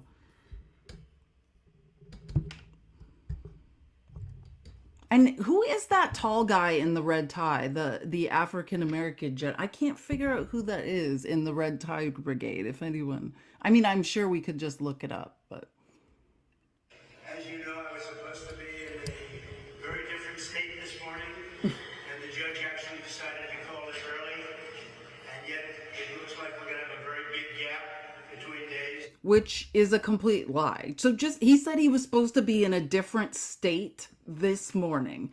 So the judge started court 15 minutes early. Just to be clear about what he's saying, this is how we're talking about Sleepy Joe. Like, this guy does not make any sense. They started court 15 minutes early today, and he said he was supposed to be in a different state, but the judge started court early. As you know, I was supposed to be in a very different state this morning, and the judge actually decided to call us early, and yet it looks like we're going to have a very big gap between days, and it's going to be determined right now in court. But we're here about an hour early today. I was supposed to be making a speech for political purposes. I'm not allowed to have anything to do with politics because I'm sitting in a very freezing cold courtroom for the last 4 weeks. It's very unfair. They have no case, they have no crime. It's been determined by everybody, every legal scholar, New prosecution wind down. It's always been a witch hunt. With a prosecution winding down in Donald Trump's Manhattan case, we have to ask, in the immortal words of Peggy Lee, is that all there is? That's the New York Post editorial board. It's become utterly apparent, if that wasn't seen already, that the key elements to any prosecution is missing. The key element is missing, and it says, what's missing? A crime. There's no crime. I mean, so many things he said there. So just to be clear, court started like 15, 20 minutes early because they had a meeting about the schedule for this trial. And what it looks like is closing arguments are not going to start until next week. So do that think when they're he's gonna go talking through- about a gap in the trial, that's what he's talking about. Closing arguments are going to be after it's Memorial Weekend, Oh, that's right. is what they decided, basically. Everything else was just crying and lying. I was looking to figure out who that was. There's another video of that guy. No, too. He's- yeah, I don't he's so recognize tall. I don't him. recognize It's him. not Tim Scott. Tim Scott is It's not not. tall. Yeah. There's it's another not Tim video. Scott. There's another video with Cash Patel speaking, and he's behind Cash Patel. Yeah, Cash And I just Patel don't is know who it right is. there, straight over Trump's right shoulder, or left shoulder, I guess, because it's mirroring us. Do you see Cash Patel? He's short. He's right Yeah. there. And Yeah. but there's This another is one with Cash I guess Patel I can point. outside. This is Cash Patel. Yeah, and the guy's out there with Cash Patel. I saw him. I just didn't recognize him. I don't know if he spoke, but he's out at their press conference of them, the Red Tie Brigade whining. He was out there. But Did you- there's Cash. Did you? Okay, so here's the. Is that Vernon Jones? It's not Byron Donalds. You guys, just I think it might- because is it's that an Vernon African American that does not look like Byron Donalds. It's Vernon Jones. He's a former Georgia state representative. Oh, okay. There you go. Who is this guy? Why the hell's he there? A state representative. Well, someone that's going to help C- with Fonnie Willis. Someone CEO of DeKalb County, Georgia, from 2004. What? How do you say what county? DeKalb, DEKLB. DeKalb. It's not DeKalb. DKALB. Man, I've been saying that wrong. It's the whole time. DeKalb. It's seed. My grandfather was a farmer. DeKalb. It's Yeah, he's the guy that DeKalb. was. Vernon Jones was the guy that was like a lifelong Democrat and switched to MAGA. And I think he ran. Who did he run against? DeKalb. Mike Collins. DeKalb. DeKalb. DeKalb. But yeah, I'm sorry. I'm just reading people in the comments or decab. They're writing the pronunciation decab. Yeah, it's seed. My grandfather was a farmer. He had tons of corn, and that's the seed he bought, and he also sold it as well. When you said I've been on TikTok too long. When you said my grandpa had tons of corn, I was like, hell yeah! And then I was like, wait a minute, she meant corn, like actual corn. Yeah, he was a real. Yeah, this is who I corn thought. farmer. Now I'm looking. This is the guy. He was a Democrat forever, and then in early 2020, 2021, a bunch of women came forward describing. Oh, of course they did. And then he switched to MAGA, and now here he is. Okay, so that explains it. This man is another one of the essayers. They love. That's what this is. Oh, you assault women. You're welcome over here. We've all had one or two credible assault allegations against us, and we will never hold you accountable over here. So I'm glad we looked into that. That's because it's always one of those things, right? You're some type of criminal. Yeah, also investigated by a grand jury for a security detail costing too much. The jury found that he created a hostile work environment. He had this to say to Steve Bannon: civil rights for blacks and gay rights for gays are two different things. Yeah, we don't do, and of course they are two different things. But what did he mean by that? We know. Well, and you know who he sounds like? Well, no, because he doesn't sound. I was gonna say Mark Robinson. The guy running for governor, the African American gentleman running for governor of North Carolina. Endorsed by Trump. But no, because Mark Robinson also hates African Americans, so he would not say that. Like I was gonna say that sounds like something Mark Robinson would say, but no, it wasn't because Mark Robinson does not believe in civil rights for African Americans, and that's funny. We'll get to this, but there were two Trump speeches this weekend, right? Remember when he said he was so desperate to spend time with his son? Well, he didn't even he went to the graduation during the day, but then spent, he had a speech in Minnesota. And it's either at the speech in Minnesota or the next day at his NRA speech, which he was like 7 hours late for. And basically, the audience was in full mutiny by the time he was speaking. But at one of those, and I can't remember which one, he again compared Mark Robinson to Martin Luther King Jr. It's the grossest thing he does. I just think it's important to consistently point out that today, MAGA Republicans are like, hey, we've got a problem with Michael Cohen. We have a problem with Michael Cohen's a criminal. We shouldn't believe him. Donald Trump keeps showing up at the courthouse with criminals, or at the very least, people who have serious allegations lobbed against them. Matt Gaetz was speaking on behalf of Donald Trump the other day. We also have Kash Patel here, who is under investigation. He's part of the Florida documents case. There was one other person there, I remember. Yeah. Alan Dershowitz, multiple times he kept his clothes on when he got a massage. God, from an Jay, underage girl. Yeah, he kept his clothes on, and his wife was there on Epstein's Island. It's really funny how they all cared about Epstein's Island until it came out that it was all Republicans. Then no one cared anymore. Oh no, they're still saying it. The crazy ones on Twitter are still every day like, nobody from Epstein Island has been taken down. It's like, they're in court right now for other charges. They're all Trump's people. They're all in court for other things right now. Well, and it's like, just to go with the Matt Gaetz thing, it's Matt Gaetz, right? Think about it. Matt Gaetz was being investigated by the DOJ, right, for sex trafficking, and then the charges were suddenly dropped. Did anyone say the DOJ's corrupt? Let's subpoena all the records. Let's not just get the transcripts. Let's subpoena the audio recordings too, because we need to know what went on with that investigation. No, of course not, because it's all hypocrisy. The point is that there is no point. It doesn't make any sense. Republicans can be perverts and criminals and assault women, and all of that is 100% fine. We just will project it onto the left. That's the point. Like, it doesn't, as long as you're on the right, diddling people, people trafficking, committing crimes, as long as you're on the right, it's totally fine, and they'll never bring it up or hold anyone accountable. That's where you go for protection. It's why, like, what's that guy's name?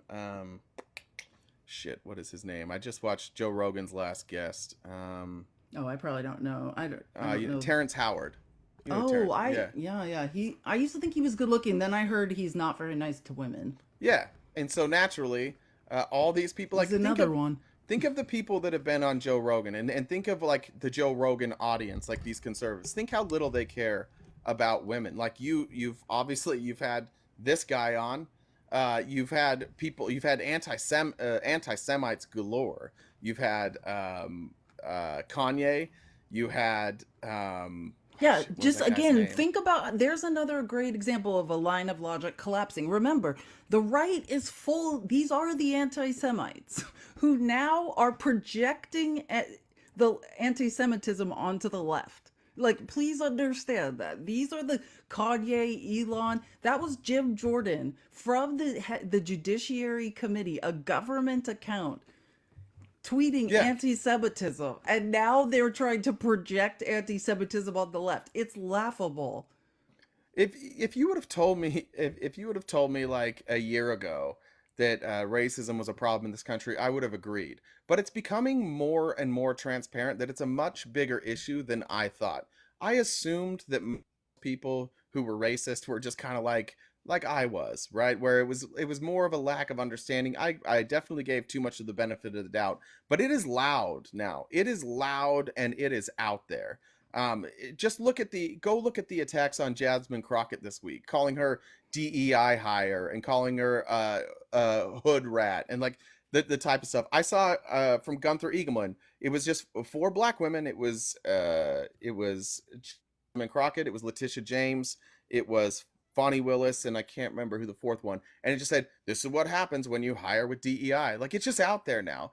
And what's happened is these free speech warriors, these beacons of free speech from the right, Elon Musk and Joe Rogan, what have they done with their free speech movement? They've elevated white supremacists. They've elevated anti-Semites. They've elevated bigots. That's all they've done. Their big move for free speech. Do you see Joe Rogan bringing in a bunch of like scientists who have been doing this for years when it came to COVID? No, it was a conspiracy theorist. Do you see him bringing in former military who aren't fully endorsing Donald Trump? No. He shows all these white supremacists, and while Joe Rogan may not think he's racist, it goes to show that when you are a conservative, you run with racists.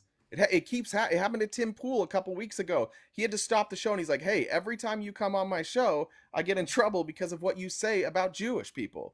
Like, we have to stop that. All my videos keep getting demonetized. It didn't register to him that, oh shit, my videos keep getting demonetized because I keep bringing on anti-Semites. It's like, oh no, YouTube's not is anti-free speech, so we have to watch what we'll say. But every time one of these free speech guys says, I'm here for free speech, what happens? They elevate white supremacists. Nick Fuentes, back on Twitter. Yay, That's what free hooray. speech is. Thanks, to white Elon. men. It's the right to be bigots. Right. It's preserving their right to loudly be bigots. It's embarrassing. And now to hear those same people talking about like Keep tapping the screen, guys. Blows my Let's mind. get to 175K. Almost there. Again, everyone share the live with a few Republicans. We are taking opposition. You don't have to talk to us about what we are talking about right now. Any topic is welcome. But specifically, we are going through Trump's whining in the hallway this morning before his trial. Let me Here's check. an oldie. I have not checked comments. Let me check real quick before. Okay. Oh yeah, this is an oldie but goodie. Here's Trump again going to the no one's allowed outside the courthouse, which they are, just no one wants to support him. Chris said this donation is worth 50 to 100 times what I sent. I like that. It's like the fundraising emails. This is a 200 times match. Yeah, that's what it was. It's a match. Is that it? Can I play this? Yeah. And by the way, outside looks like it's supposed to be Fort Knox. There are more police than I've ever seen anywhere. Because they don't want to have anybody come down. There's not a civilian within 3 blocks of the courthouse. Yeah, no shit. At Columbia University, you can set up a tent and burn down the doors right opposite the front entrance. It's a disgrace. Just making up lies. Just cannot believe no one is supporting him. Yeah, you are allowed outside the courthouse. Nobody wants to be there for some weird reason. Oh, I was going to mention too, I was looking, there was a update on the, you know how Trump said there were 100,000 people at his rally in Wildwood, New Jersey. So the official, like some official who said that statement, actually, I might have taken a screenshot of it. Hold on. Not that you guys are going to be able to see it, but I'm going to read from it. So it's Wildwood official, because someone basically came out and said, oh, there were 80,000 people, like a government official, a Trump supporter. Wildwood official backtracks and says the 80,000 person estimate during the Trump event was not how many people were at the rally, but rather the total number of people in the entire town on that day, including in bars, in restaurants, and on the boardwalk. So this is a tourist town. Wildwood is the Jersey Shore. So again, that's everybody in existence in that town on that day. That's the same thing. Who would go? Everybody there loves Trump. It's the same thing. And let's also remember, Trump didn't say 80,000. He said 100,000. So he's got 20,000 other people that apparently were at the rally, but were also not in town at the time. That's pretty amazing. You got people flying in from the future. He's got people apparating. Is that what you call it? Is that the Harry Potter word? It's apparate. I think it's apparate. Is that right? I don't know. I've think it's never right. heard that, and I've watched Harry Potter, but I don't know. You know Harry Potter way better than me. Yeah, they got it. There we go. They're just apparating in. There was a what do you call that? Never mind. Stay off Okay, Harry Potter. this is a really good. This Trump's really breaking down here. The whining is getting progressively worse. This is hilarious though. Listen to him whine and say he thinks he's gonna win New York, which he is not. Which he says every year. I got. But New this, York. I mean, I'm not. That's like at the end. This is a crazy rant. This is very weird. This all comes from the White House. It all comes from the DOJ and the White House. Take a look who's in the room. This all comes from the DOJ and the White House. It's an attack on Biden, who's mentally unfit. He's mentally unfit to be the president of this country. It's an attack on his political opponent. That's all it is. All of the things you saw over the last 4 weeks, most of it should have never even been brought up. And then on top of that, there's no crime.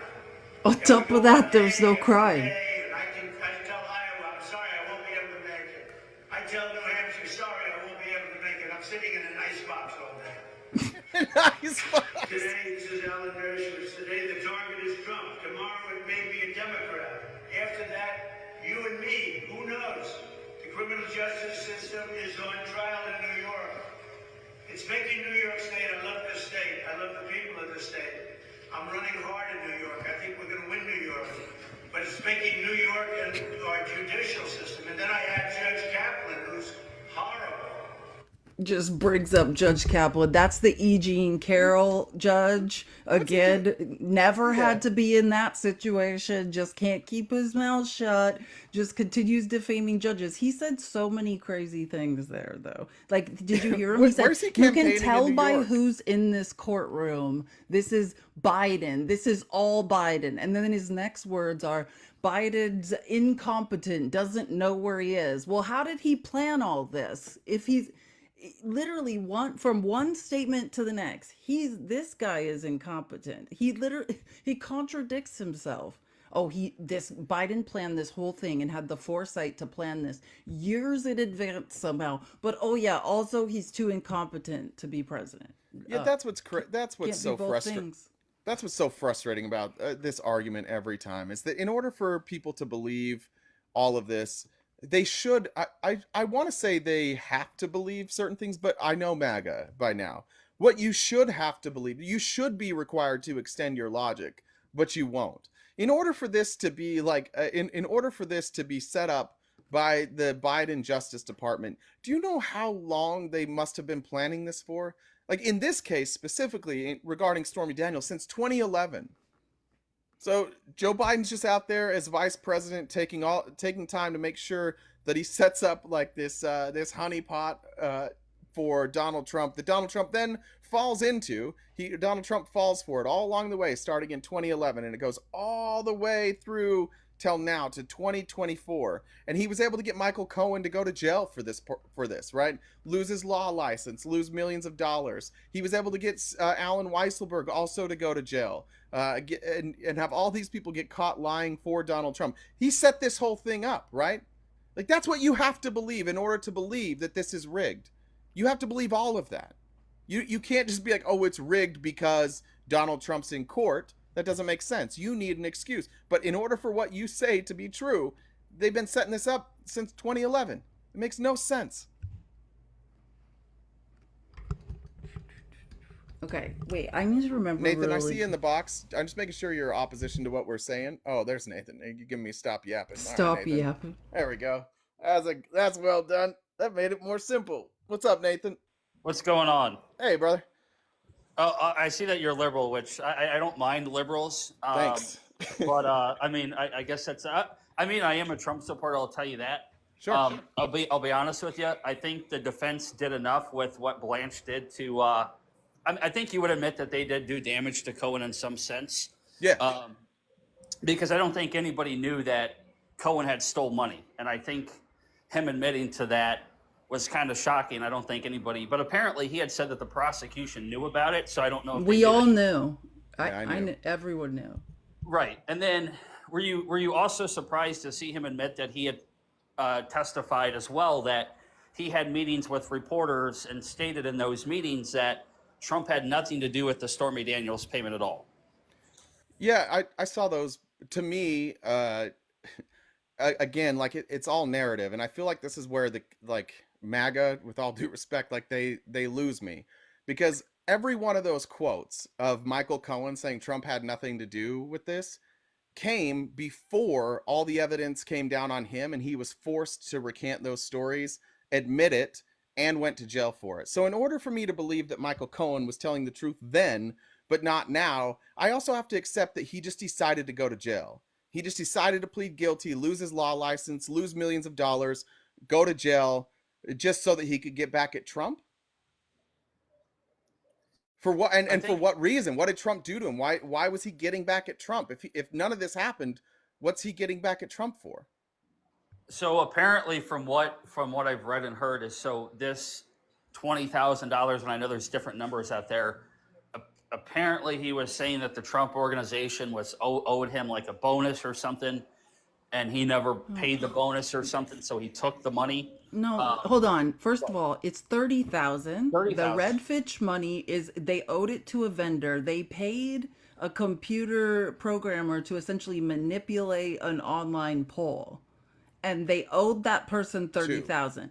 It's Two online polls. 60,000 because double that for the income tax, right? That he was gonna have to pay. That's where the 60,000 comes from.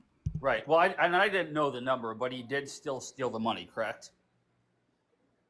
Yeah, which is not the first time that was known. I mean, it sounds like it was to you, but Are you And Nathan? ahead. We'll get back to Cohen, but like, Yeah. did you hear the part where Donald Trump was paying $30,000 to rig polls? They all Does that do bother it. you at all? It does, but here's the thing, and I'm not no, trying to only Michael Cohen's lies and crimes bother No, that no, guy. that's not what All I'm the other saying. crimes don't matter. Listen, so I'm gonna. It doesn't. Yes, I find that very odd, but I'll tell you right now, Trump is not the only candidate that does it. Who else did it? Campaigns do it all the Who time. else did it? Who did it?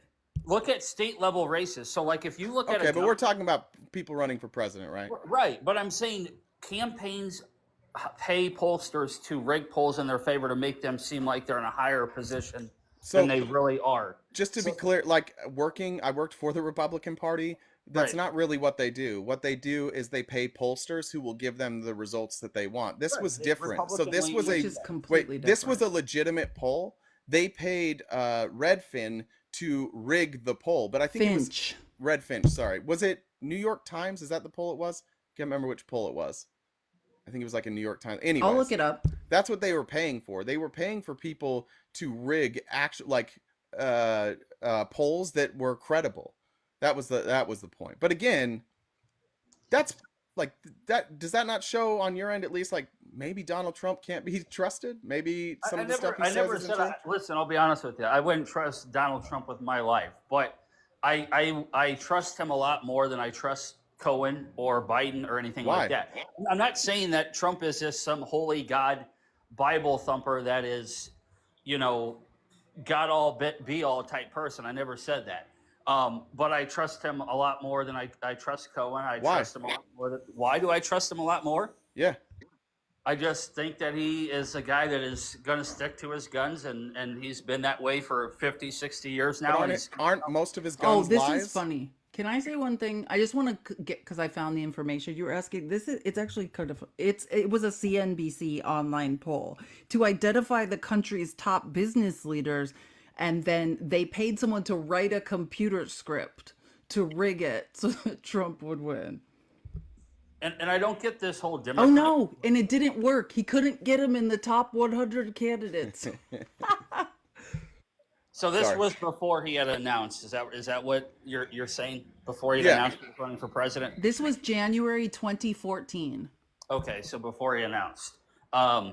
But back to your question though. I feel like he's the best person, and we disagree on that obviously, which is fine. Well, because when you say he sticks to his guns, the problem I have with him sticking to his guns is half of his guns are lies. Like he's still. Do you think that he had that this event? I'm trying to use TikTok words with Stormy Daniels happened. Like the extracurricular activity? Yeah, there we go. Yeah. Oh, absolutely. I'm sure. Okay, well, he says it didn't. What? So and again, what I when don't when he believe sticks to his everything. guns, you know that he's lying to you, and you Listen, don't I don't care. believe everything. Listen, I don't believe everything he says, just like you don't believe everything Joe Biden says. At the end of the day, he's a politician. They're going to tell you what they want you to hopefully Okay, but believe. you said he sticks to his guns. What guns does he stick to?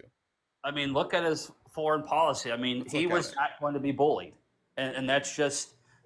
Did we have any kind of foreign conflicts under the Yes. Trump Oh administration? my Lots. God, you've been brainwashed. Lots. He's Not been talking. We've had. brainwashed. Yes, we have. Lots of Listen. them. Okay, so can we having a conversation with the host here? We're both the hosts. Just so Okay, you know. okay, gotcha. Yeah. But the thing is, so like the foreign policy we had under Trump, right? Like you can say that he bows down to Russia or blah blah blah, but there Yeah. was no invasion under the Trump administration into into Ukrainian territory. The Crimea thing, Were the Russians in Crimea when Trump was president? that happened. I know. Under I know that it happened under Obama, but were they in Crimea under the Yes, Trump they administration? were in Crimea. Okay. Did Trump do anything to push back on that? He didn't want to, He didn't. wrap the water. Right. So is that Because he's is that a pussy. tough guy? Well, I don't want to do anything because I don't want to make people mad. So if there's That nothing, to me sounds like he's getting run over by Vladimir Putin. okay, but the thing is, though, if you have stability, right? So yes, Russia was in Ukraine and Crimea, but they were not advancing. So Trump was sitting there thinking, Why not? okay, Why weren't they advancing? because if Putin knew if he would have advanced, America would have gotten involved. How did Putin know that? You can just look at the verbiage. Because Trump was giving money and aid and military aid to Ukraine, right? Come on, man. If we No, wanna- that's why Putin knew that, right? I'm if not we being wanna go critical. down this rabbit hole. We can talk about all the money. How is this a rabbit hole? It's I'm all- just You're saying- the one down the rabbit hole. We This want isn't a you to rabbit climb hole. out of it. What I'm trying to out say, any Nathan, rabbit is hole. what I'm trying to say, Nathan, is that you're trying to give credit to Donald Trump for keeping Russia at bay, but you also don't want to talk about the actions he took to keep Russia at bay, one of which was to send military aid to Ukraine. Who did? Trump Trump. sent money to Ukraine. Yes, every year of his presidency, every year. Nathan has no idea what's going on. Do you remember? Don't you remember that call he got impeached over? It was about military aid that he was withholding from Ukraine, and he said, "I'm not going to give it to you unless you guys give me dirt on Joe Biden." So here's the thing, right? So this No, not here's the thing. Let's What? stay on this. Let's We're be clear. sticking Let's on get it. on the same page. So you understand Trump was propping up Ukraine, giving them military aid, right? I do, yes. Okay, cool. Now go ahead. No, I was just going to say, I mean, at the end of the day, Trump was doing what he thought was right, and it's dirty politics. I'm not saying it's okay, and that's illegal to withhold funds like that. So I'm not saying he's justified to do that. But what I'm saying is, if you want to talk about this is Trump's fault or he didn't do anything, I didn't say that. No, what I'm saying is though, if you're a national leader of a country, right, and another country has invaded another, but they're not advancing, but they've taken over something else within another administration, you're not going to just go out of your way to poke the bear and tell them, hey, get the hell out of Crimea, otherwise we're going to come in and make you move out. So they were. Well, not you could. And then we have You're a another pussy. conflict. And No, then what? because then we have another conflict. Why is America sticking their nose in every single conflict that's going on around the globe? It makes no sense at all. Well, same reason. Like, you understand that in both conflicts, in Ukraine and in Israel, Donald Trump was funding both Ukraine and Israel while he was president, right? He was giving them military aid. I 100% understand that. Okay, so why do you think he would have handled this so different? What would he have done differently then to stop this from happening? From Ukraine, from the Israel and Palestine and Ukraine and Russia thing? Either one of them, yeah. Well, first of all, Netanyahu has been funding Hamas for years, so he created That's his true. own beast. So That's true. So that is nothing that Trump or Biden could handle themselves, because he created something that he thought he created a government that was going to listen to his beck and call and step by his march. And it turned out to not be that case, which is why he's going in there and trying to take them out. Right. Because he created a beast. So I don't think either Trump or Biden will be able to get that under control. I think that's just the So you'd problem. say it's probably not either one of their faults either then, right? No, I don't think the Israel. Okay, so let's go to Ukraine then. I agree with you on that, by the way. I think that's a really sensible answer. Let's go to Ukraine. What would Trump have done differently in Ukraine to prevent this from happening? I don't know what he would have done because there was no further advancement within his administration. So But do you understand then, Nathan, that what you're saying is none of this happened under Trump, but you can't explain what would have happened differently. It seems like what you're doing is you're just taking any outcome that didn't happen under Trump, giving him credit or blaming Joe Biden, but you can't even explain why why it would have happened differently under Trump. It's because it's a guessing game. It is, but again, you're making the assumption that it wouldn't have. That was your claim. Your claim was, oh well, this didn't happen under Trump. Well, lots of things didn't happen under Trump. You know what didn't happen under Joe Biden? A new variant or a new worldwide pandemic wasn't introduced under Joe Biden. Would it be fair for me to be like, Donald Trump as president lost jobs, millions of jobs. He had the highest unemployment of any president in the history of our country. That would be unfair, right? Because of COVID? Absolutely, but then right, so I wouldn't make that claim. So if you're going to use the dichotomy of the two people's situations, don't you think you should at least have some idea of how it would have been different under Trump? What I'm saying is I would have no idea unless there would have been an advancement. Otherwise, we're just playing a guessing game because at that point, we don't know what Trump would have decided to do with Russia had they further advanced in Ukraine like they are doing now. I agree with you, but what you're saying is I'm playing a guessing game, Jay. My name's Jay, by the way. I'm playing the guessing game because I like Trump. So I'm guessing that Trump would have been better, but I don't know. And I'm asking you to explain why you're guessing that and you don't know. Because he's not a guy, and maybe I worded it wrong, but I think it's just because he's a guy that is not going to I can tell you right now, Trump would never let another country come in here and attack us on our own soil. Either has Biden, neither did Hey, Obama. I have something to say about that. Like, what about the Soleimani thing? Like, that's completely not true. You act like Trump is some tough guy that people respect. We off Soleimani, and then what happened? What happened? Do you know what happened after that? We were attacked, right? And what did Trump do? He lied, right? We had 110 traumatic brain injuries, and Trump said that people got a headache. That's what he said. We were attacked, and Trump had no response for that. He did nothing about it. We had 110 traumatic brain injuries, and Trump's response was to lie about it happening, lie about injuries, lie about what was happening to people in our military, and cover it up. I mean, that's what happened. That's what happened. I can't deny facts. Oh, it's definitely what happened at a military base. And Trump's response wasn't, I'm tough, let me show the world what I'm made of. It was to lie and say, oh, a couple people have some headaches. That's what he did. That's your tough guy.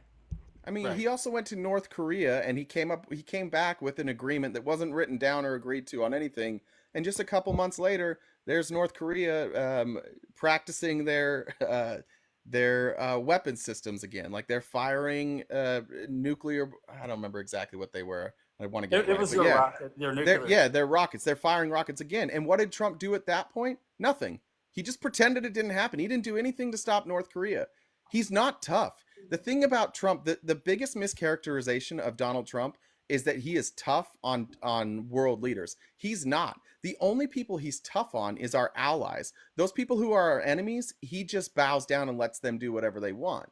He stood in front of you and the rest of us and said, I trust Vladimir Putin over our intelligence services, and history has told us he was wrong. Our intelligence services were right, Vladimir Putin was wrong, and there's Trump on the world stage saying, I trust Vladimir Putin. So would you would agree, though, with Trump that these countries have, so like, you know, when we're funding these other countries' conflicts, like at the end of the day, Ukraine is not an ally, Israel is. So we have an obligation to send them funding to an extent. I think what we're giving them is still way too much to begin with. But the problem with Republicans in Congress is I understand that a lot of this, you know, funding that we're sending over there is equipment and old, you know, war materials and blah, blah, blah, blah. But there is a portion of those funding bills that are money that is being sent over to Ukraine. And there's no way to be able to 20%, hold on, 20% was a loan. 20% of 60 Sorry, I haven't thought about this in a while. 20% was a loan. That's true. But the rest is refueling, right? We're giving them old equipment, Right. and then we replenish our stockpile, which creates American jobs and fuels our economy. Right. But the problem is so that 20% that you said is a loan, right? Do you really ever think we're going to see that money back from Ukraine? Probably not. So Why do you say that? Why wouldn't we? Ukraine is poor compared to America. I mean, and so you're basically riding the coattails of a hope and dream that they're going to pay us back at some point in time. I don't think. First of all, Ukraine's not that poor, right? They have a lot of resources. They have natural resources. But the other thing that I think we're forgetting is that there are other countries that are funding this. There are other countries that are contributing money to the war in Ukraine, and that money is going to contribute, giving them military aid. Where does that money go? When they spend money on military aid, where does that money go, Nathan? When who spends money on military aid? Well, let's say when England spends money on military aid for Ukraine, where does that money almost all go? To America. To us. Right. That's right. All these other countries are paying us. And that's the thing. Like there's a lot of people in America who say, like, I don't want to be fighting the wars all over the world. I agree with that. The problem is we've set up treaties all around the world, and we've told all these other countries, do not proliferate your nuclear arms. Don't build up your armies. Like, we got this. You guys can all be allies with us. We just all have to chip in.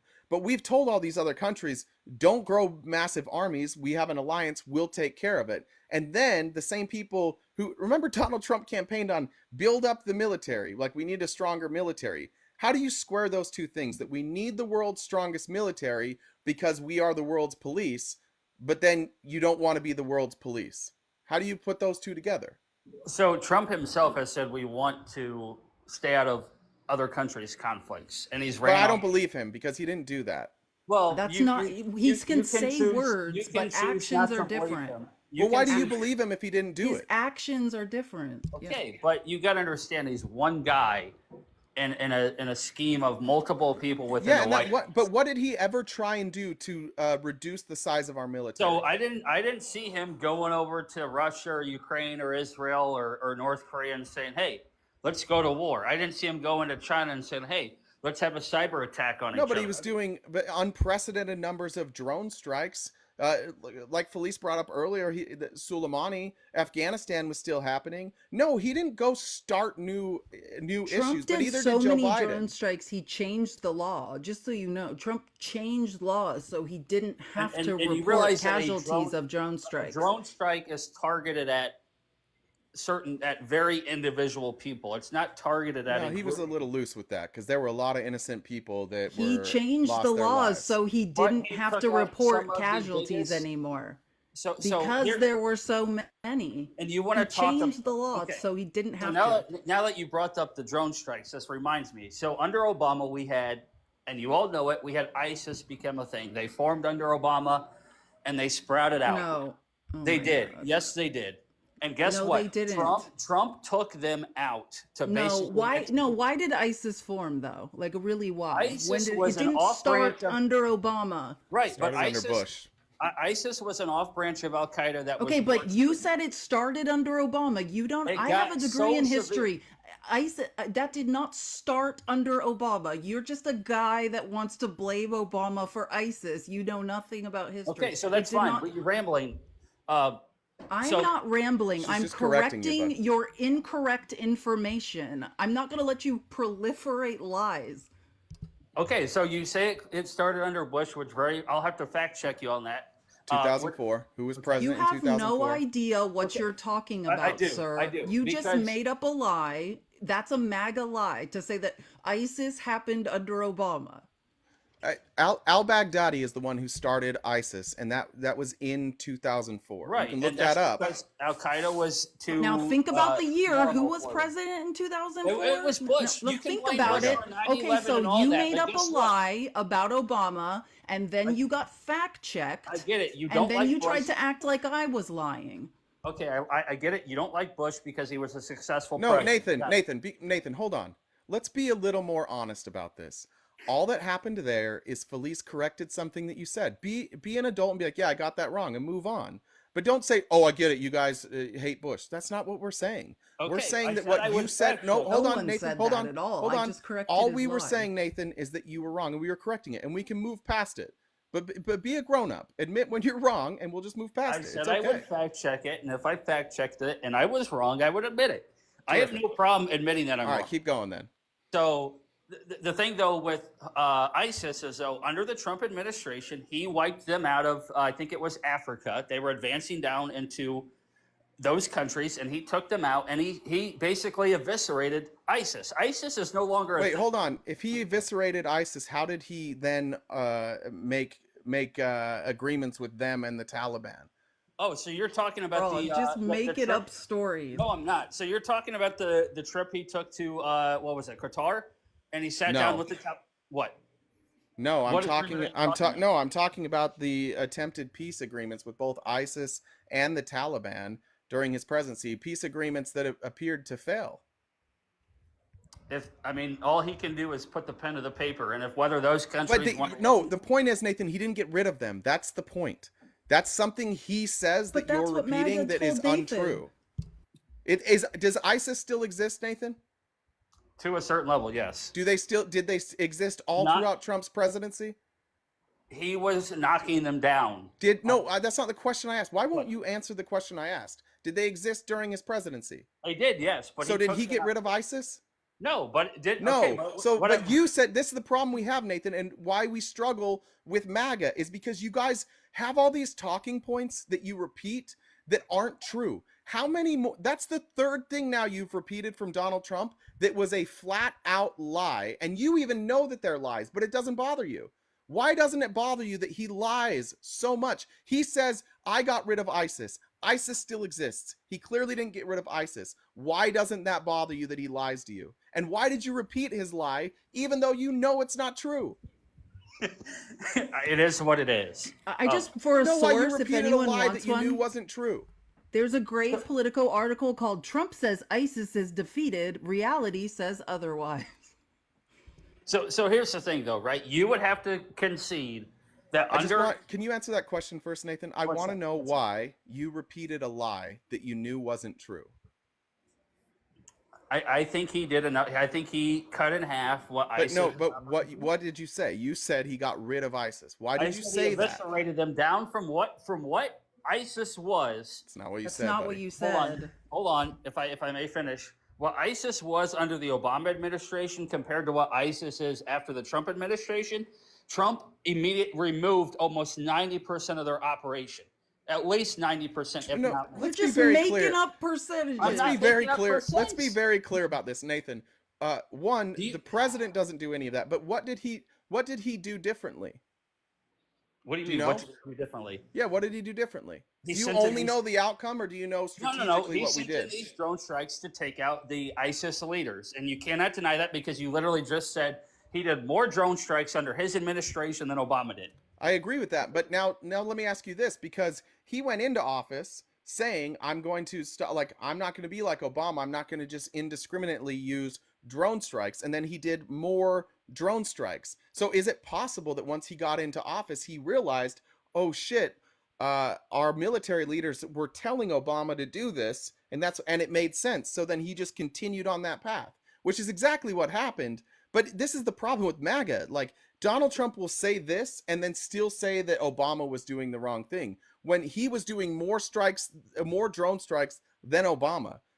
Really, if you agree with these moves, it's credit to our military, who between two administrations were able to keep the plan going. Right, and so especially with a president who's promised, I'm not going to do this shit anymore. Right, I'm not going to do drone the strikes thing anymore. is, And then though, he the immediately reason- just started doing them. You would say, though, under the Trump administration, he made ISIS less formidable, right? Yes. As a group. Yeah. Okay, because he did the drone strikes and he took out their main leaders that were running, and obviously those groups, they just put in another person. I mean, it's not a big deal to them, but I don't know. I just think his foreign policy is not as horrible as people want to put out there for it to believe in. I mean, if you want to look at everything he did, I mean, Obama deported more people from America than Trump did. So if you want to say that the border is an issue and you want to blame Trump for it, Wait, hold on. Why are we switching topics here?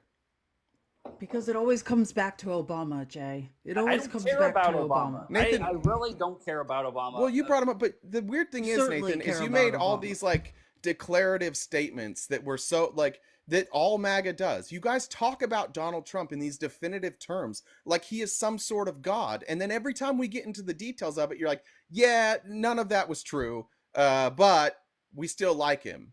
So, Like but you you're guys not doing a very good job explaining why you you're guys supporting do the Trump. same exact thing because you What did I guys do? okay, so I'm going to tell you what you guys on the left Sure. do. No, You no, no, guys no. Wait, Nathan, hold on. What? Let me stop you real quick before you do that. What? Don't loop in other people who are left leaning. You're speaking to me and you're speaking to Felice, and we are different than a lot of lefties. So when you make claims like what did we to defend the actions you just took and the words you took, you need to talk to us. I don't care about what other lefties have said to you ever or what you've seen on the news. We're being fair. I'm only using your words. Let's use our words. Right. Is that fair? So that's more than fair. But Okay. so the rhetoric that is it fair to say a good chunk of the left, the rhetoric they use is out on the campaign trail. Wait, I just asked you to just keep it to us, not the left. Okay, so if we're talking, keep it to you guys, and then your background says, why don't you believe Michael Cohen? So can we go back to that? If you'd like to, sure. Sure. Okay, so you remember when Cohen was on the witness stand on Thursday, and Blanche was, walking him through everything, and he said, well, what did you think about your tax fraud or whatever he got convicted of? And he admitted that he lied to the judge because Cohen has tried multiple times to get early release from his probation. Okay. Do you remember when he sat up on the witness stand and said that he created 3 fake cases with AI, and then he lied to his own lawyer who's representing him to make him seem like he's some good guy so that he could... Hold on. Fake cases? What are you talking about? Cohen did set up 3 fake cases that never existed to try to get early release. And then he lied to his own... What do you mean, fake case? Didn't. What are you talking did. about? Wait, what would a fake case be? What do you mean? So Blanche was asking him, basically he was tying in about how he's uncredible as a witness. And he brought up the fact that Cohen has sought out early release from his probation multiple times in the last year. So Cohen then was talking about how patient? You mean the citations? Michael Cohen says he unwittingly sent AI generated fake legal cases to his attorney. That's what it was. So, and I'm again, you're welcome for the help, but that's not what it. Yeah, let's just Michael Cohen. So I'm just looking this up in real time, just to be clear. This is from December 30th, 2023. So this is pretty recent. So Donald Trump's one-time personal lawyer and fixer says he unwittingly, so unknowingly, passed along to his attorneys bogus artificial intelligence generated legal case citations he got online before they were submitted to a judge. Cohen made the admission in a court filing unsealed in Manhattan federal court after a judge earlier this month asked a lawyer to explain how court rulings that do not exist were cited in a motion submitted on Cohen's behalf. So that's not what you're saying at all. Believe that though. So Cohen was a lawyer for years, right?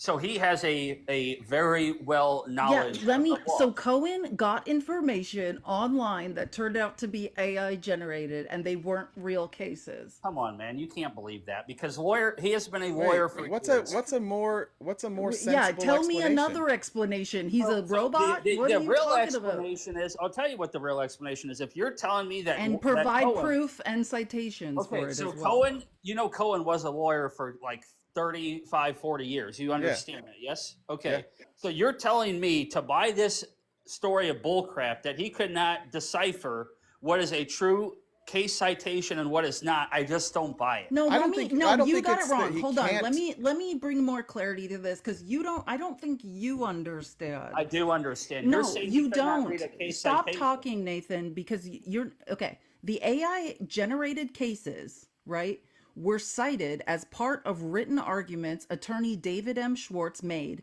to try to bring in an early end to Cohen's court supervision after he served more than a year behind bars. So that, as a non-lawyer, so this is the quote, as a non-lawyer, I have not kept up with emerging trends and related risk.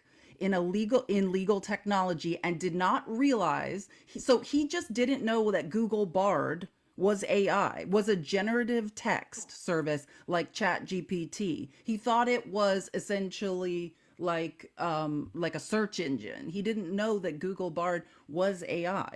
Like, you're completely mischaracterizing this. So could show citations and descriptions that looked real but actually were not. He thought Google Bard was just a search engine that he was doing research, and he put in a question, got case numbers, and wrote them down. He didn't realize it was AI. He thought he was just doing a search engine query. So And is he's he saying, about, hey, I'm a guy who's been in jail. I'm not keeping up with AI in real time. I didn't realize. really? That's why he's been out of prison for several years now, and that's when AI became a thing. So I don't buy that 1 second. Wait, So what? my Wait, hold on, Nathan. Hold on. What are you talking about? Hold on, So Nathan. Cohen, Let's what? be. Hold on, real quick. Let's be very clear about what happened here. He searched for something online, and he sent those links that he got to his attorney, and his attorney also didn't fact check them immediately. I think it was Schwartz was his attorney, and So they he lied and to his hold lawyer. on, and then it turned out that they were AI generated and they were inadmissible. How does this go to hurt this? Like, we've gotten so Okay. far away from the case, but like, what does this prove to you? So what I'm saying though is, so when he sent those cases over to his lawyer, he then admitted that he lied to his lawyer and did not tell him that they were AI generated at first. He didn't know. It doesn't matter. So let me ask. No, it this does question. matter. Wait, No, no, so it does. yeah. Intent does matter. It's the whole But he point still of lied. criminal He still cases lied, is yes? intent. It's the No, he whole did point. not lie. He was wrong. There's a difference between lying and okay, being. so the next Let me ask you, time- Nathan. If you What? ask me what 2 + 2 is, and I say 5, and I legitimately think the answer is 5, am I lying or am I wrong? You're just dumb at that point. Okay, there you go. So you can say Michael Cohen's dumb for not For figuring not out that it was knowing that AI. Google I think Bard- that would be fair. But you're trying. See, this is again the problem. You guys will take evidence and assume the worst. You have no proof that Michael Cohen lied. And the most sensible thing here, given all the evidence, is that Michael Cohen thought he had something that was good for his case, sent it to his lawyer. It wasn't helpful to his case. It was never really used. It was nothing. This is a nothing story that you're No, you clinging said, to. hold on. So you said you guys. So I kind of baited you because now everything is fair game. So No, you I'd like asked to me. retract that, and I mean you, just you, Nathan. Okay, so you caught yourself before I was about to. Well, test it was you. something you said, so I mean, it was fair game because you said it. But yeah, you guys, we hear it a as in lot. people who believe things with no proof. Okay, so also when he tried to seek early release from probation in March, when he went down. Wait, and so saw- you're just pivoting off this? Can I'm we not pivoting off before of you? it. No, What yes, I'm you saying is- are. okay, so let's Hold stay on on. the topic. So is Cohen, again, is Cohen, I is just Cohen is Cohen a dumb lawyer or is he a bad lawyer? Which is the answer? Okay, Neither- again, neither. instead, I understood it to be a supercharged search engine and had repeatedly used it in other contexts successfully to find accurate online information. As someone who used Google Bard also as a supercharged search engine, I also am finding out in real time, and I am a historical researcher, used to be a paid one in college, and I did not know until right now that it could spit out fake case numbers because I used it as a supercharged search engine. I'm sad it went away. It was amazing. So, but the thing is, though, you said that Cohen, or that he said that No, he was. so I'm not done. So again, the thing is Cohen blamed his lawyer, which is true, right? If some guy in prison says, hey, I did some research for you to help out with my case, here's some case numbers, it's on his lawyer, who's a professional, to fact check those numbers. And the wasn't judge in said prison, though. that it was an honest mistake and a product of inadvertence, not any intent to deceive. So That's you're the annoying- difference between a lie and inadvertently making a You're mistake. ignoring the fact, though. You want to ride this coattail. I'm of not Trump. ignoring facts. Okay. You're using your So emotions. you realize that when AI became a thing, Cohen was out of prison. You understand that, yes? Cohen has not been in prison for 3 or 4 years now. AI has not been a Yeah, thing. but you don't for know longer about than Google. 3 or 4 years. Google Bard. So Google Cohen has Bard been is a on the recent thing. You outside. have no, sir. You just Nathan- don't know what you're talking Nathan, about. do you know what I Google want Bard you to is? know what you're talking about, Nathan, but you just don't. I do. He doesn't And- have and any so idea what we're talking about. You're claiming. Wait, what is it, Nathan? You're claiming that a guy. No, what is it, Nathan? It's a research thing that they can use online to pull up information in terms of what she is claiming to be the accurate statement of it. Okay, so you're saying that Okay, Michael so no, Cohen let's ask Nathan, shouldn't- when was Google Bard start? When was it I don't created? know. When Tell was me, it tell me available? the year. No, Nathan, stop talking because you're going to push this. So now I'm going to prove you have no idea what you're talking about. When was Google Bard made available online? Go ahead and enlighten me. Nathan, when was Google Bard made I available just said, go online ahead for and users? enlighten me. That's the only answer you're going to get out of me. Go ahead and enlighten me. What year? I don't do your homework for you. You got to do that on your own.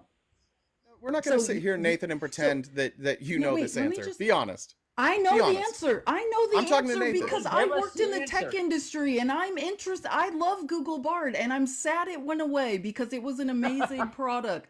And and Nathan, you're trying to say that it didn't happen recently, but you don't know anything about Google's Bard or the product and when it came out. It So was this very is recent. the sword you're going to It was die on. very because- recently, Nathan. Right, This happened but you're very claiming that recently. Cohen was March locked up. 21st, 2023 is when Google Bard But guess was what? made Cohen available. Was not, guess what, though? Cohen was not in prison then. So that's on him. What's your point, Nathan? My point is, you guys believe a liar, and you think So that do Cohen you. is a credible we've witness. just we've Thank just God you're not a wait, lawyer. Isn't this because two I'm gonna tell you isn't right this now, two folks, liars? Nathan, calm down. Isn't this two liars? Is Donald Trump also not a liar? Of course have you you just proven said him in you the already courtroom? admitted he was a liar. So I'm just please. wondering. So I agree. I can agree with you, Nathan. I agree with you. Michael Cohen's a liar. Here's where I disagree with you. I don't believe a liar. I believe the evidence. And I The don't believe evidence isn't everything. there. Hold on. I don't believe everything Michael Cohen says. But I do believe that Michael Cohen paid money to Stormy Daniels through her lawyer and expected to be paid back because the evidence lines up with that. And this is why you guys are off in the weeds. All this ancillary stuff that you're talking about with Michael Cohen doesn't matter if the underlying crime that they did is true. You believe that Trump had an affair with Stormy Daniels. I think you probably believe that Michael Cohen paid her. And I think you probably believe that Donald Trump not only knew about that payment, but reimbursed Cohen for that payment. Is that Absolutely not. I don't think he had anything to do with it. fair? Okay. All Because right. at the end of the day, an organization. Well, the problem, is- the Hey, problem is he all admitted the it in a evidence. 2018 civil case, but you just So- don't know so- anything about Donald here- Trump. In here's- a civil case You in believe what you California wanna in believe. 2018, Donald Trump admitted to the reimbursement. You already. can believe what you want to believe. That's fine. I No, don't care. No. This isn't about belief, No. Nathan. It's No, about facts. this Let's is get the about facts fact. right. In 2018, Donald Trump in civil court admitted that he paid her back. In, I believe, 2019, his personal attorney at the time, Rudy Giuliani, went on Fox News and May said 2nd, 2018. 2018. Thank you. Rudy Giuliani, his attorney I'm at the really time, glad- went on I'm the really news and glad- said, wait, Nathan, hold on. Nathan, be quiet and learn something. You have no idea what you're talking I about. don't It's learn from sad. them. Nathan, Democrats, I'm hold sorry. on, Nathan. Before you get too upset, Donald Trump and his attorneys on multiple occasions have admitted that he paid this back. So why do you believe him when he says now I So didn't know here's the anything about this? So here's the thing. What you both fail to recognize, and I understand because you. No. This isn't about people failing to recognize. I need you No, to answer no, the I'm question. going to answer Why your did question if why you'd did allow he me admit to. it in court, and why did his attorney say it on I can't TV? answer your question if you keep interrupting. Well, because you started off with what you don't realize. I'll find the Go court ahead. documents. Go ahead, Nathan. So you guys are acting like Trump and his lawyers knew about this hush money payment that you're talking about, right? And here's the thing. It just doesn't add up because Trump, first of all, if you think a guy of his magnitude running the organization... Nathan, stop. What? Nathan, hold on. No. What? This is exactly what I thought you were doing, which is why I stopped you. Answer the question I asked, and I'll ask it again. Why did Donald Trump and his attorneys in court say, yes, we paid the hush money? And why did his personal attorney, Rudy Giuliani, go on TV and admit that they paid the hush money? Why did they do that if they didn't do it? They lied. Giuliani So they lied then? Why did they lie and say they paid it, Nathan? Trump did not pay it, and Cohen... No, why did his attorneys lie and say that they did then? Simply not true. No, why did they do that? That happened. Why did they say in court that they paid the money? What an NDA is? Do you know what an NDA is? Why did his attorneys, if with that NDA, his attorney saying we paid it would be acknowledging it, which would break the NDA. So why, again, Nathan, and I'm going to ask you to be a man. and answer the question that you're being asked. Why did his attorneys So- twice say that they paid the money? One time in court and one time on the news. So Why? here's the thing. What I can't No. figure out- Why? Why did they do that? Hold on. I'm going to answer No, your not question. hold on. Why? You're funny. I'll give you that. Well, But you don't have wanna answers. answer I'll give my you questions. that. So Why, should Nathan? Why should I answer your questions when you never answer? Because this is mine? my show and you asked to come up here. So why, Nathan? Well, I'm going to tell you what. Okay, thank you. What? You said you were going to tell me why. I said thank you. Yeah. This is a joke at the end of the day. This whole sham that you guys are running in New York is fraud. Try again, Nathan. I need you to explain to me why Donald Trump's attorneys on 2 occasions admitted this happened if it didn't happen. Then, and that's then, and this is now. I know. and I now- need you to tell me why they did that. Why did they lie and say they paid it? Okay, they lied because it's what needed to be done. They took care of it. Why at did that time. need to be done? Because you're Because hanging why? on to straws. You know the case is No, cooked, because so you why, have to hang Nathan? on to No, it. Why would follow you- your line of logic, Nathan. if Let's it's a figure crime, it out why'd they admit it? together. It's not a crime what he did. Well, then why is It's- Donald Trump in court Well, right come now on if it's now. not You gotta denying realize, that he did it? Hey, so you claim that you worked in politics? You know this Yeah. shit happens all the time. No, it This is doesn't. It's hardball- never happened this ever. Is This is the hardball first time politics. ever a This sitting is president hardball- paid this is- hush. No, wait. This is the first time ever that a sitting president or a person running for president paid hush money to cover up an affair that they had with a porn star. I This don't is know how much hardball United States politics. history you know, but this has only happened one time. The other time that we know of when somebody paid to keep stories out of the media was John Edwards. And what happened to John Edwards? Is he innocent or guilty, Nathan? Oh, well, what happened? Did Innocent Trump or win the guilty, election Nathan? In 2016? Did Trump Innocent win or the guilty, Nathan? Did Trump win the election in Innocent 2016? or Yes guilty, no? Nathan? Did Nathan Trump win the has no election in Innocent idea. or guilty, 2016? Nathan? John Edwards, innocent or guilty? Did Trump win the election in 2016? Yes or no? No, yes, of course. And we did what we had to get to the finish line, and we're going to do it. We Yeah, have you to- cheated. Yeah, you and we're gonna cheated get- and you we're broke the gonna law. do. There We're you go, going to do Nathan. exactly what we have to do in 2024. Do you to remember get to when the I finish said this line. is how MAGA is? Any crimes committed in service of MAGA or Orange Jesus, We Donald play Trump is hardball. We play fine. chess. You That's guys play fine. checkers. But You're not then playing- here we are talking about your line of logic has collapsed in Listen. on itself, Nathan. You're Listen. not. This is not. We are you winning can't the stand election. up in a debate. It's not even close. He's It's not run out of even answers, close. and now Nathan's we're thing winning. is Republicans can commit crimes if they need to. That's right, and we're going to continue to do it until we get back to the White House. So keep waving your little flail in Nathan, your arms, Nathan, because here's I'm going to let me tell you something, Nathan. I'm going to tell you, it's going Let to me be tell you very something, bad for Nathan. people like you in Let me November. tell you something, Nathan. Trump is People going like to- I've me, seen you now get dragged women, multiple minorities, times by the people on the left. LGBTQ. Which one, Nathan? Hey, People like me. It is going to be very bad for people like you come November. I hope to God Trump prosecutes. Whoa, wait, hold on. It's bad for people like us?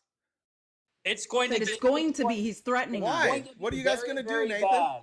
What are you planning on doing? What's the plan? If you would unmute my mic so I could respond. You're talking, dummy. No, somebody in the background was Oh, muting. yeah, Armand got sick of you. Sorry, don't mute his mic. So what I mean by that is, I hope to God, once Trump becomes president, which he will. No, what's going to be bad for us was the question I asked. I hope need you to God finish the he's threat. going to prosecute you liberals on the left who run For these what? fake mainstream lives where you spread nothing but He's going to prosecute me? news. I hope to God he slams the He's hell going out to of us. prosecute me? I hope For he talking gets out something. loud. Yeah, I hope to God. Because the expressing First my speech? Amendment only applies not Yeah. not for Listen. people speaking out against Yeah, Nathan. I Republicans. hope that we have a political regime that takes out these leftist Yeah, propaganda. fascist, right? Yeah, you are a fascist. You Nathan, spread no, lies. you're a fascist, You're Nathan. explaining You don't know fascism anything. right now, Nathan. And what And- you and- hope Donald Trump does is be a fascist dictator. That's what you're saying. And it's going to be very bad for people like you. Very, Yeah, very bad. there you go. Yeah, there's Very, the very fascism. bad. So if I were you, in your best interest, I would quit spreading propaganda that you know is simply untrue, because otherwise, when we get a hold of the DOJ, we're coming after every. When we You get lost on in the 2020. You DOJ, lost in we're coming 2022. after you. You're getting your We're not- ass kicked we in. know. You guys are getting your asses Embarrassing. kicked everywhere in every No. election. Nathan, here's what just happened today. We asked you tough questions and you can't answer them. So you ended can't answer- instead you of can't answering answer the questions. questions, what you did, Nathan, is you vaguely threatened us and was like, "You'll see. It's because you're too uninformed and No. not intelligent enough to know that you are being played. You're a mark. You've been No. played. You've been played by a con man, which is Nope. why you can't answer any questions. But you are also No. so proud of yourself, and you are so arrogant that you think, despite the fact that you can't answer any questions, that you guys are going to win an election. Oh, the we people are. who And can't here's answer the a thing. single question are going to win an election. We are going to win. No, we are Nathan, winning. I understand that you don't that you want your white ethno state. I get it. That's fine. But the truth is, people like you are The wildly truth- unpopular, which the- is why I keep watching you get rolled by lefties day after day after day. And is your following getting bigger, Nathan? No, it's not. Nobody cares what you have to say. Oh, nobody cares what the and left don't has to pretend say. that you're not trying, Nathan, because Hey. you're going on every big creator's show and you're No. trying your darndest, You're- and you you're- are you're getting simply- pummeled over and over You are and getting over. pummeled You're right not now. convincing. You are literally, the case in Manhattan is Check the crushed. messages. And that's why you are so mad. You are like a little whiny I'm child. not mad. And I'm I'm going to not tell you mad. right now, once the DOJ under the Trump administration comes in, I hope to God that they slam your ass for Weaponization 4 of the years. government. We're going to He weaponize our hopes they government. We are going slam to our weaponize asses. the hell. That It is sounds going to be a very bloodbath. strange, It is going to Nathan. be a bloodbath for the Democrats. We are going to take each You and every think- one of you out, one Because by you one. can't win Whoa! with facts. Whoa! Because you Whoa! can't win. Okay, calm down, Nathan. Stop. No. You're gonna We are get going to yourself in weaponize trouble. the Calm DOJ. down. I hope You to said God we're gonna that weaponize the 20-something DOJ. He's not That's- gonna We do are going anything, to Nathan. weaponize it's going to be very ugly for people like you. It ain't going to be pretty. Yeah, keep going. People like you are going to get People sent like back to probably where you're I'm from. going to start So threatening. This is the fragility of the I'm white gonna get. He conservative just told me man. I'm gonna get sent back to where I'm from. White. so it's going to be very ugly for you. We know, Nathan. Big feelings. We know. Big feelings. Thanks for answering 0 questions, Nathan. I hope you continue your journey of getting absolutely dusted by lefties online just because got you don't dusted have any again. good You just arguments. lost this I debate. look forward to that, Nathan. Have a You good just have a lost good again. day, buddy. All right, we got some comments to read. I love the threats at the end. There's MAGA for you. All right. Let me get to these. Amber says they're going to finally lock her up. Lou says Nathan is an uninformed F-boy. Amber says Nathan's a moron. Amber says Nathan's attempt to be passive-aggressive is dumb. Cindy says Nate can't handle a girl fact-checking him. Facts.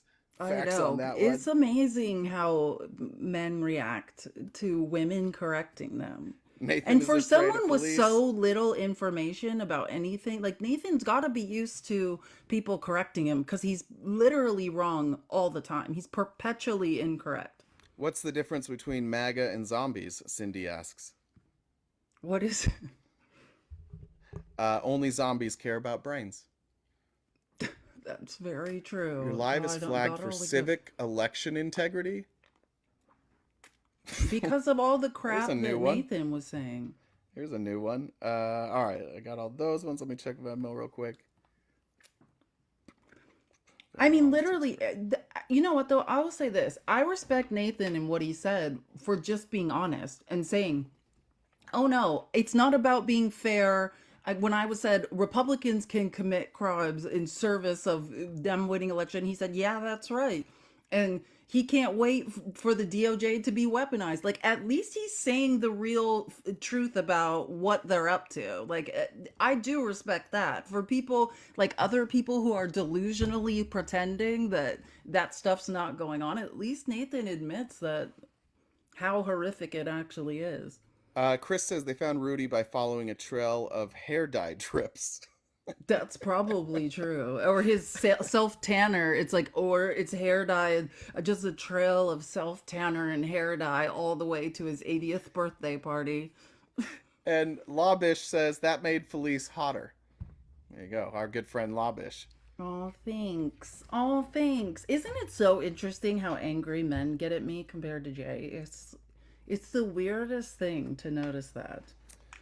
Well, yeah, it is. It's something I notice, and I really think it's just like an insecurity thing, right? It is. Like, It's worse to be in the patriarchy. It's much worse to be fact checked by a woman. Yeah. You know what I mean?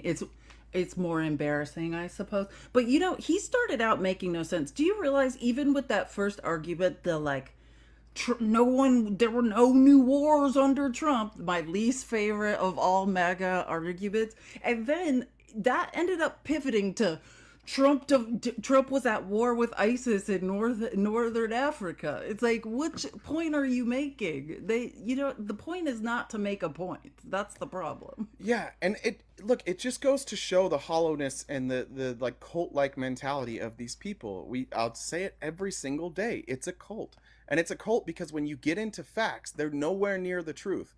And when the facts are inconvenient for them, they brush them aside. This is exactly what I did when I was in a cult. This is cult-like behavior. I see two people in the box. I see attacking the ignorance. I know you're a friendly, and Stanley Bowen. We're still just taking op. On Fridays we'll take friendlies, and I apologize. On Friday I got disgustingly sick for like 2 days, so I was trying to listen, but I was on the bathroom floor puking. So thanks for taking care of that, police. Yeah, I'm gonna find that civil case document. Yeah, if you guys don't know, the way it came out in this trial, or relates to this trial, is when they were asking Michael Cohen, like, did you do any work for Trump, legal work for Trump in 2018? And that's what he brings up, the civil case in California, because Trump ended up, they went after Stormy Daniels for violating her NDA. That's why Trump ended up admitting to reimbursing Stormy Daniels, because they were trying to keep her mouth shut in 2018. And that's why Rudy went on and admits to the reimbursement payment, because they didn't have the foresight to see this day coming when all of that would come back on them. Yeah. Well, Rudy was so confident in that clip. He's like, look, he even says, like, I don't know why they denied it from the beginning. I knew all along. Doug would come up and talk to us if it's not a crime. We're willing to discuss. We're open to discussing why not, for sure. For those that are, that's what happened, Doug Wood. What happens is you get muted. If you refuse to come up and share your rage, then you get muted a little bit. So sorry. That's just how we have to get people to have the courage to leave the comments and come up. So you'll either have the courage, or you'll probably go to another live and just shout it from the comments over there. Come talk to us, Doug. Rico, I'm not an ex-J-Dub. I am an ex-Mormon. Fair question, though. Fair question. I need to pee. Do we have a story to pull up? Sure, go pee. Let's get somebody to come up here. Guys, tap the screen. Let's see if we can get to 300K by the time Jay comes back. I guess we'll add my, I guess we could do that now. Jen, I'm going to request. I'll do it later. We don't have to do that right now. But I think like what we're going to do, depending on if we have more opposition today, is we'll go over the Minnesota speech, right? Which, according to Trump thinks Trump thinks he won Minnesota, I should say, is actually how it came out, right? Trump's claiming he won Minnesota. I believe he lost Minnesota in 2020 by like 7 points. But Trump believes he has a chance of winning Minnesota. I've actually had a couple conversations with two leftists who said they weren't going to vote for Biden, and they live in Minnesota because they don't need to. Oh, well, look. Hey! I don't have, this is a different account. Or no, it's not. No, it's not. I changed the username, and then it changed my regular name.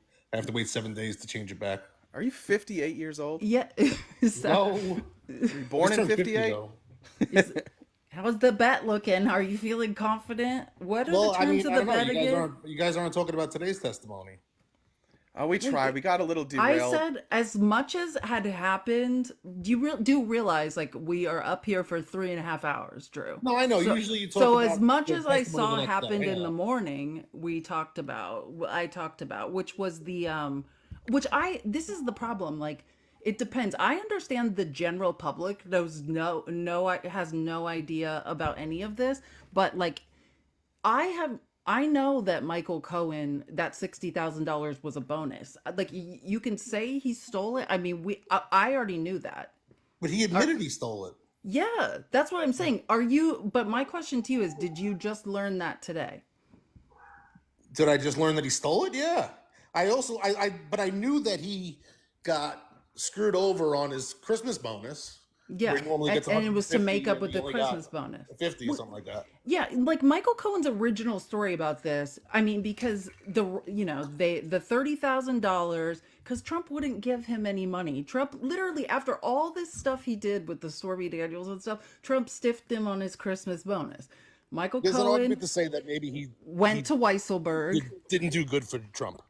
Yeah, well, Cohen That's went to fair. Weisselberg and went crazy and was upset about being stiffed on the Christmas bonus. And Cohen, and I'm just telling not stuff that happened on the stand, but in the past, the way Cohen tells this story is he got stiffed on his Christmas bonus. He went to Alan Weisselberg, complained about being stiffed on the bonus and how could this happen. He said that Weisselberg was sympathetic to him, and Cohen feels like that the Red Finch payment, so the $30,000 that was owed for fixing the online poll or whatever, plus another $30,000 for that would have gone to taxes, that $60,000 was for him for a bonus because he never got his Christmas bonus. I mean, that's the Right, way but he then tells the today story. actually And said today, that he stole it. yeah, and today Todd Blanche said, like, did you pay, Red Finch or whatever? And he said no. But what was interesting, I thought, was that they were saying that was part of the reimbursement. So there's more money included in that reimbursement No, other than part of the 420,000. Yeah, you want to do the right. math That's the on first it? time I'm hearing that was. That I don't know. Is this not the first Yeah. time you're hearing that was part of the No, reimbursement? Drew. Of course not. I Don't treat it no. like that. I'm just asking. The story has You really been the think story. police wasn't informed? Come on, Drew. You know None better of than this. that. That's what I'm trying to tell you. If you've never heard about this, I suppose you could think everything Michael Cohen has said on this stand, he said in front of Congress the second time he spoke in front of Congress. Same exact story for word. Like all of this stuff that everyone's like, oh my God, Michael didn't pay the 60,000 back. All of this is the same exact story from his second congressional appearance. He has told, and Michael Cohen has said, I've told the same story for 6 years. That is true.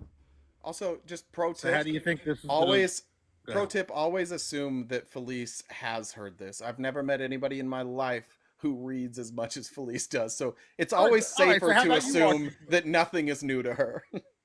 How about you, RTP? Did you know that this was connected with that? I didn't. I did, but frankly, Most it's people only. haven't, Felice, just But so you know. yeah, it's only because like I hated Trump from the start, and so like I did follow the hearings. But I agree, most people didn't watch those hearings, and it wasn't widely reported. This wasn't like a gotcha moment during the hearings either. The question I would ask Drew is like, why does this change anything for the case? Like if Michael Cohen committed a crime, Trump can take him to court, or they can. I think that's grand larceny. It's high enough he could be charged with grand larceny. But even if he did this, what does it change? No, it doesn't change anything. It continues to paint the picture of Trump of Michael Cohen being a lying, manipulative, scamming artist. But the stuff that he's talked about in this case that goes to the material facts, none of those things have been discredited. Did he pay Stormy Daniels' attorney? Yeah. Is there paperwork? Is there at least what's that?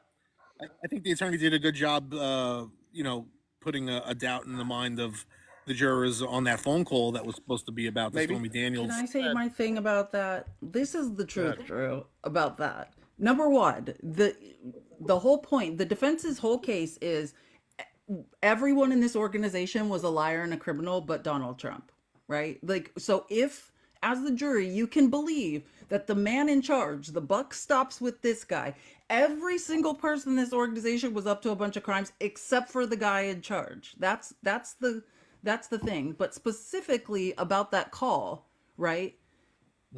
It took me a while to get here, and actually this is something I realized kind of this morning. But the point of what Todd Blanche was doing, and I think the media really didn't get it either. Todd Blanche wasn't trying to prove that Michael Cohen was a liar, right? He's just going to the point. Number one, his memory, right? if you couldn't remember that you talked to Keith Schiller first about this 14-year-old who was stalking you or whatever that case is, how can you be sure about the second part of the call, right? He's bringing into question, you're so sure about this, but you never mention this, which I think is good. Number two, he's going to the choir boy thing, like, because Cohen held up, right? This choir boy act, basically, I think Blanche is He trying hasn't to bring up, exploded or anything. it's not, you're not who you seem like. So when he went at him hard and was like, admit you lied, he was trying to bring out the Michael Cohen we The real saw Michael on the Cohen. stand with Alina Habba, the combative, Right. objecting when Alina Habba Right. was talking person. Michael Cohen. That's who he was It trying to didn't bring out. work. So I think those are the two things. Number one, trying to get Michael Cohen to snap, calling him a liar. Number two, just calling into question the memory. Okay, you remember this date and this call, but you didn't remember this part of it, which I think is valid. Like, those are the things that are essentially important. I can't. And Sorry, then more I forgot today. the second point I was going to make. And he so. did that more today with him not remembering where Trump was when he was doing. He was that morning. He was doing a big. Yeah, I think memory. Yeah, because that's how memory works, right? Like, Hey, I think. Hey, But hold on. State rests. Yeah. They just announced they rest. They're done. Yeah, Michael Cohen's their last He was witness. the last. Yeah. Yeah, they were always. so- Michael I just Cohen thought was of Michael done like Cohen. a couple hours ago. Yeah. Now can Wow. can the defense? Sorry, can the please finish your thought. No, I that's didn't fine. know you Can knew the that. defense No. recall? Could the defense recall the state's witnesses? Well, what the means by the defense rest, because they got done with the defense got done with Michael Cohen, and then they had redirect, so they must not have had that much to ask Michael Cohen. I'm really surprised they didn't try to redirect and try to clean up any of that. But that's the point. Like, Drew, think about it this way. Michael Cohen was a liar and a thief known to the public before this trial started. Like, that's the point, is did anything come up? Oh, I remember my point now about the call. Todd Blanche accusing Michael Cohen of lying about the call does not make, that's not evidence. You have to introduce new evidence. Now, if Todd Blanche, and that's why I'm saying the point was not to prove that Michael Cohen was lying, it's to say, his memory is faulty. Because if you wanted to bring in evidence that Michael Cohen was lying, in order to introduce evidence, then you bring Keith Schiller, who's very much alive. And if it was his testimony that, hey, sorry, I never handed the phone to Trump, Michael Cohen's lying, we just had this conversation about this 14-year-old, then the call ended. If that was the testimony and you wanted to introduce new evidence and prove Michael Cohen was a liar or cast out, you'd bring in Keith Schiller. But they're not doing that because why, Drew? Well, real quick, just to add to this, and then Drew, you can answer. On redirect, it appears, because we haven't seen it, we don't have the transcript, but Andrew Wiseman and Joyce Aline are both reporting that prosecution has a photo that shows on 10/24 Trump was with Schiller just minutes before the call Cohen said he had with both of them, which Guess Blanche that's had why sought to Keith refute. Schiller's not getting on the stand, Yeah, because he handed the. See, do you see what I'm saying? So, just accusing Michael Cohen of lying isn't new evidence. There is a guy very much alive and well who, if it was the case that he didn't hand the phone for Trump, could be a witness and say that, and he's not Why saying did the it, Drew. prosecution call him? Because they don't need to. So, they didn't.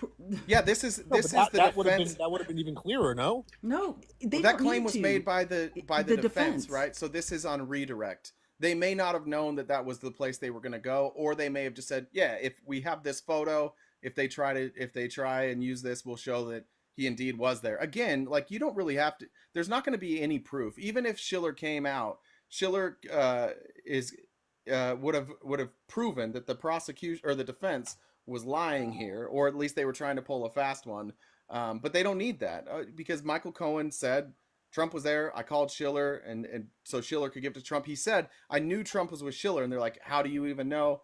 Now we know. But again, like, that's not that important to the case. The case is, did Donald Trump know about this money? Did he reimburse Cohen for it? And did they do so in order to hide it from the American people to affect the election? Those are like the key points. So all this minutia. I think the defense is going to argue. Go ahead. Go ahead. No. Well, they're done. So whatever they were going to argue, they're done now. No. Defense now. The defense has their side now. It's not just cross. Now they Well, they would call bring their up their witnesses, but they don't have Right. any witness. They have a They have two, federal right? election expert that they're not going to bring up.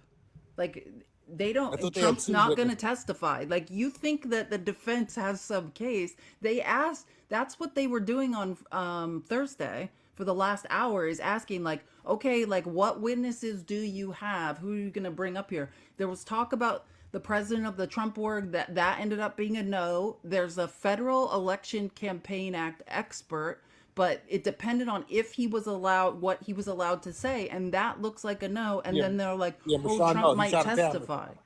That's why. Rashawn shot down because it was only going to be basically about the laws and the Well, the yeah, it definition. was outside the scope of what is It was going to relevant. be outside Like, the scope. yeah, Right? yeah. Like so there's not some big defense coming up. I think no. I'm just telling you what I think. It's not any big defense. I think what they're going to try to paint the picture of is Michael Cohen trying to be in good favor with Donald Trump to get a seat in the White House. It's proven in the past that he's a big suck ass and will do anything for Donald Trump without Trump's approval, just doing things, just handling things. And he did that here, and Trump went on the recommendation of his attorney that this was all on the up and up. But you have to remember, the defense rests. They're done.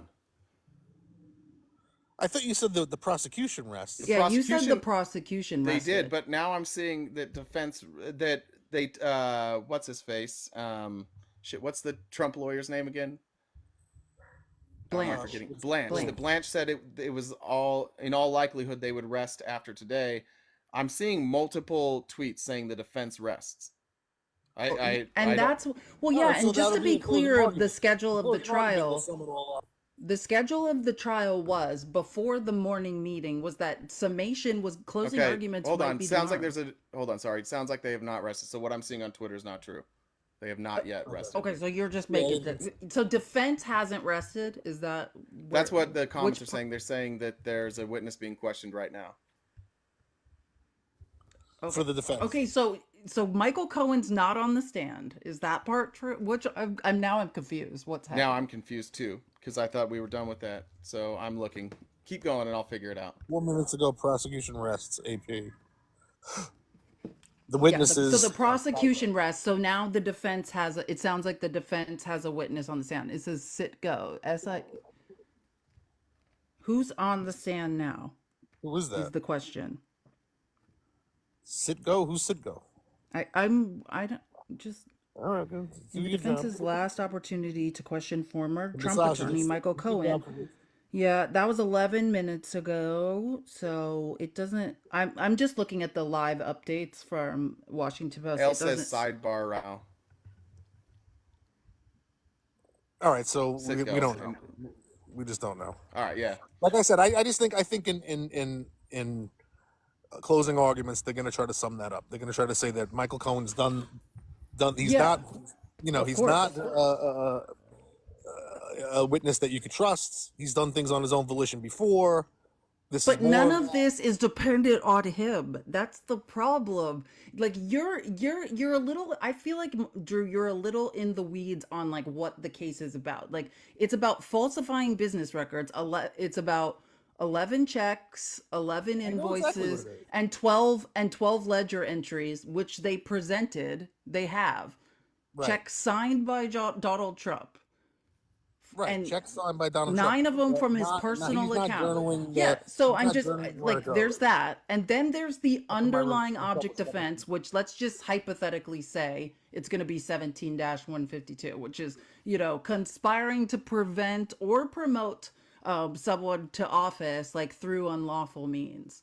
Like, and so all of the rest of it is just unlawful means, right? It's showing conscious aim and objective to commit unlawful means. Like, I agree with you. I do think the closing arguments are going to be what you say. I think you saw Todd Blanche planting little Easter eggs, like sort of set, and he's going to come back to and say, And put it all together. let's highlight all these times when Michael Cohen looks shady AF. But again, is the actual crime when they get the jury instructions of the statute is 175.1 falsifying business records in the first degree, whatever they are, is whether or not Michael Cohen is a liar, a thief, a criminal, are those jury instructions going to be dependent on that? I don't, it doesn't seem like it to me necessarily.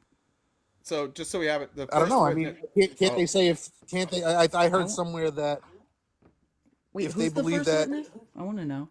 so the first witness was Daniel Sitko, who's a paralegal for Todd Blanche's firm. It looks like what he did is he put together like a chart of the call log Okay. between Cohen and Costello, and now they have Costello on the stand. So it's, I think that that's what they're going to try and Costello do is, made it. yeah, they're going to try and, yeah. it looks like they're leaning heavily on Costello, which again, I'm not sure how that really affects the Doesn't. underlying crime. I don't know what the, like it seems like what they have to do here is just try and discredit the witnesses because they're not really going after the claims of the actual crime. They seem to just be only going after witnesses.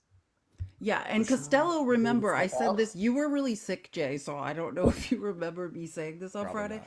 but Costello is the guy when the grand jury was impaneled in March 2023, and I learned a lot about trial from Donald Trump being indicted. I guess it's customary right before the grand jury votes to contact the defendant and say, hey, it looks like indictment is imminent. If you have something you would like to say or some sort of evidence you would like the grand jury to hear before they decide whether to indict you, now's the time. And Trump said, yeah, I got a guy. And that guy was Costello. Costello showed up before the grand jury voted to indict and gave, I assume, whatever testimony or he's given right now, and it didn't stop them from indicting Donald Trump. And notice, whatever he said to that grand jury, the prosecution is at a year to either poke holes in, verify, decide its validity. And so they've, whatever Costello's testimony is, it's been known to the prosecution for over a year. Right, but how are you going to dispute that? He's a hell of a Did lot you more hear, credible. Jew? You don't listen when I talk. I did. Just look. I don't go on your every word. I have my own thoughts that I decide to talk about when I decide to talk about it. It's not all about you. I'm sorry. The world doesn't revolve around you. And I'm sorry. That wasn't misogynist. That was just. You want to try again, Drew? You want to try again? No, now I forgot. Now I forgot what I was going to say. Felice, do you want to summarize it again? No, I'm just saying, it's not level. something that's disputed or not disputed. I'm just saying that Costello gave his testimony to the grand jury, and then they voted to indict anyways. So whatever his testimony is, it's been known. And I have a great article. Maybe we'll go over it tomorrow. I was listening to this morning.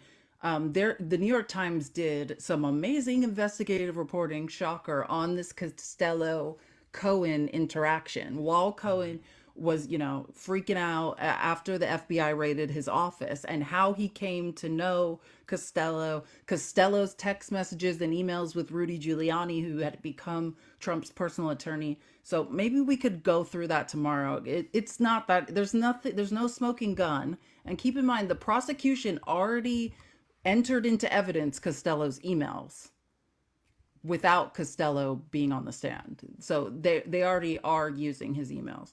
Right. I still stick by my decision. I think the decision is going to be at least a hung jury. At least. Are you nervous? Are you nervous about our bet?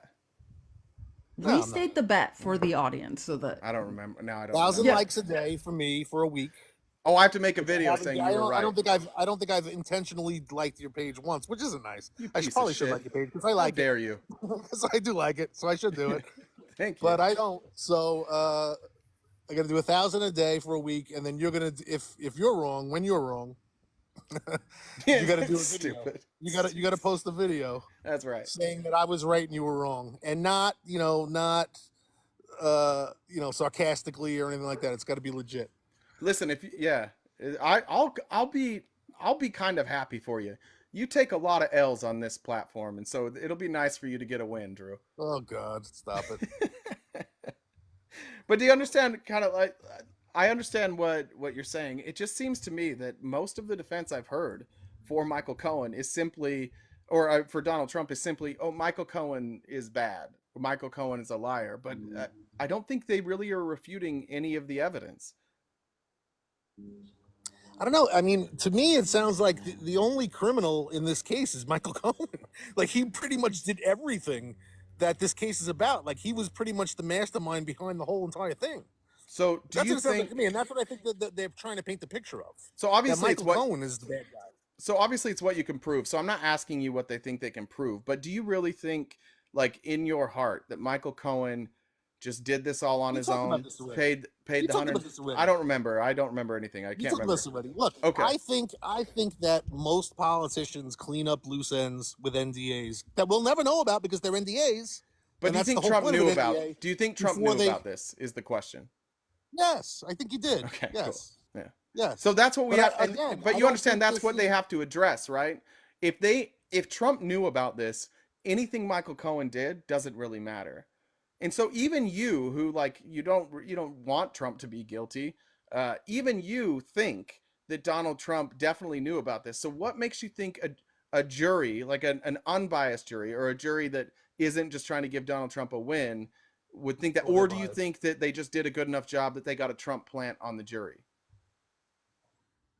No, I think that there might be one person that's actually going to look at the evidence and say, well, how do you believe anything from Michael Cohen? Most of the case revolves around Michael Cohen. But it doesn't, because even you believe Donald Trump knew about this money. That the reason why he did the NDA was for his family. But Drew, why do you, if you believe that Donald Trump knew about this, then why do you think, and you don't believe Michael Cohen, then why do you think the case hinges on Michael Cohen? Because in a courtroom, your belief shouldn't go into question. It's the facts. Right, but the facts are undisputed. No, but they're not disputing the facts, right? That's the point. They're going after Cohen and they're discrediting Cohen, but what they're not able to do is dispute the facts. Yeah, I think everybody believed that OJ unalived his wife and Ron Goldman, but they couldn't prove it. Yeah, but that's what I'm saying. I agree with you, but in this case, I think they are proving it, because what you're talking about, Michael Cohen's credibility, it doesn't matter if this guy has lied before. What matters is, can they disprove the stuff that he's saying? Or more importantly, can the prosecution prove the stuff that he's saying? And I think they have.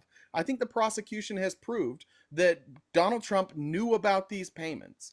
All the ancillary stuff with Michael Cohen, I don't think that really matters. They're reporting now that during the defense's case, that jurors are having a hard time paying attention. They're rubbing their eyes. They're struggling to keep up. They're not buying it. This morning. They're pissed. They're pissed because they kept Cohen on the stand too long. They should have got him off. Yeah, the jurors have disengaged. They definitely proved the 34 misdemeanors. Now, whether or not they can connect them to the 4 higher charges has yet to be seen. But that's the thing. If they've proven that, then what we have to decide is, if they've proven all that, then to me, and you can, Felice, correct me if I'm wrong, then to me, if they've proven that, then the only thing left is to decide whether Donald Trump knew about this or not, and whether or not he hid it to keep this from the American people. And I think there's overwhelming evidence that this was for the American people. They've shown time and time again that previously Donald Trump did not give a shit about any of these stories when it came to his wife. Like, none of this was ever about his wife. It was either about his business or his politics. So if you're saying they've proved those 34, all they have to then show is that he tried, like that he made an effort to keep this from the American people. Even if he didn't succeed, just making that effort would be enough to convict him. Well, take out Michael Cohen's testimony. I know of at least 2 different NDAs prior to him ever thinking about running. It doesn't have anything to do with the NDA, though. I don't know why you keep saying that. But let me finish, because you don't let me finish. So it shows that he didn't just do it for the campaign. So the intent could not just be for the campaign, or it may not have been for the campaign at all, because okay, well, let's talk about testimony then that says otherwise. Right? Who? David Pecker's testimony. That's the problem. The whole deal. David Pecker's testimony is that it was because of the election. That right, but Hope Hicks said that she had a conversation with Trump that said, thank God we're dealing with this now and not right before the election because women wouldn't have been happy. That's Hope Hicks' testimony. Like, I'm saying outside of Michael Cohen, because Michael Cohen's testimony that corroborates the intent, like, let's say, well, the call logs are indisputable, right? Like, they're disputing one call on the 24th. The problem is the calls on the 26th are the calls right before he went across the street to the bank, and his banker testified to that interaction. And they have calls with Trump, not with Keith Schiller, right? On that day, they haven't disputed any of these things. That can't be disputed. But Cohen's testimony that you may believe or may not, depending on if Cohen's a liar, is that he said that Trump told him, push this till after the election. If this was just about an NDA, you keep saying Trump had all these NDAs, and if it was just a normal NDA and it didn't have to do with the election, then he wouldn't say, push it as close as you can, wait, hold out, push it until after the election, because then I don't care about paying her. Right. Like, but that again, now that is why they're trying to discredit Michael Cohen, because the only person that heard that was Michael Cohen. But exactly. Pecker and Hope Hicks and others are testifying to to things that back up Michael Cohen about it was the election. But remind me, I don't remember. Was David Pecker's testimony that he spoke with Michael Cohen about it, or directly to Trump about it? I don't recall. They met in that Trump Tower. All of them were David Pecker. Well, actually, I don't want to say. The communication was between Cohen and Pecker, I believe, when it came to this the specifics. Yeah. It's David Pecker's testimony that Cohen can't buy lunch without, that's a quote, Cohen cannot buy lunch without an approval from Donald Trump. David Pecker went into many different reasons why he knows that that Trump gave Cohen permission to reimburse. Right. And you don't think the defense is going to try to bring up that, as far as Donald Trump was concerned, he believed he was paying his attorney for attorney's fees, and that's part of it was. Do you believe that? I think it could be looked at that way, whether or not I believe it or not. Yeah, I just wondering, just personally, do you think that? I guess, do you think the evidence supports that, or do you think it supports the fact that he knew? Because I think my personal opinion is, I think every piece of evidence that has been presented confirms that story. There's not a single piece of evidence that has been presented that cuts a hole in that story at all. Now you've poked some holes in Michael Cohen as being credible, but any sort of counter evidence or counter narrative, they've provided no evidence of that. They don't need to prove it. They need to raise reasonable doubt. I'm talking to the chat. No, I agree. Yeah, no, I agree with that. I agree with that. But where's the reasonable doubt if they've cast no doubt? They haven't even went after that accusation. All they've done is try to discredit Michael Cohen. It's that Donald Trump, personal attorney, the fixer, does things on his own volition to fix things. He took out a loan to do this. Trump paid it back. I hear you laughing at your own. You're laughing at yourself. Were you not laughing right there? It sounded like you were holding one in. No? Okay, keep going. Sorry. Come on. How shocked were we all when OJ was found not guilty? There's a lot of crazy things that happened in court. I think I was like 10 years old. It's really a matter of the law and what you could prove. I'm not saying, look, I told you straight out that I believe that he knew that the NDA was to make sure this didn't come out before the election. And I'm saying that the reason why it doesn't bother me all that much is I have a hunch that there's been plenty of politicians in the past that have cleaned up their loose ends prior to running for an election. But let's compare. Let's compare. You keep bringing based on the fact that everybody, all these guys get indicted for all kinds of things. They're all corrupt and criminal. Well, but some of them have been convicted for it, right? Something in their closet to fucking. But Drew, when we catch them, we convict them, or right?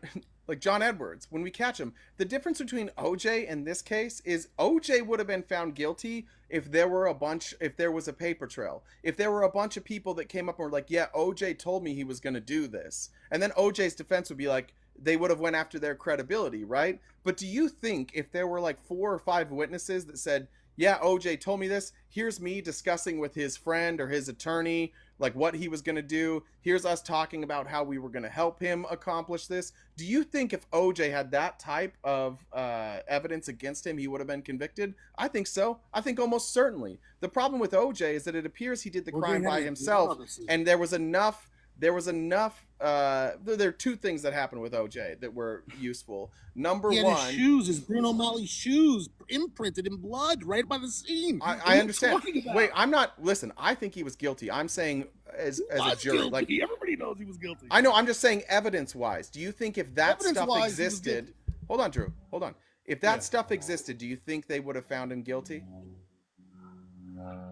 Bro, what I'm trying to tell you is I know, but that's what they I'm found asking, Drew. Bruno No. Malley I understand that's not what you're saying. I'm imprints asking in your blood opinion. next to the bodies.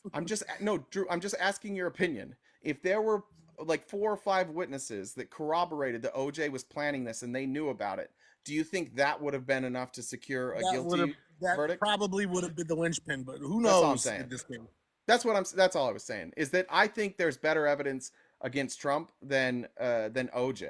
I really do. You were about 2 when OJ. I think I was 10, Tony. I do remember. I remember the OJ thing really, really well because I came from Utah and it was like, listen, everybody wanted OJ to be guilty, and it turned out they were right. But I'm not going to pretend there wasn't a racial component to why they wanted I was that. like 19. I was like 20 when that happened, so you were like 10. Yeah, God, you're How old, much man. can you really remember at 10 years old? No, that's all I remember. I remember my mom being upset about it. That's really all. I remember watching the verdict. I didn't follow the case. I don't think I was allowed to follow the case. I remember watching the verdict and my mom and her family being really upset. And then I remember in the car hearing how upset Rush Limbaugh was about all of it. Those are kind of the only things I remember. I think the point is we want to hear another story. So Drew, we're not talking about OJ anymore, you two. No. It was. I don't know why we continued on OJ. But for the hush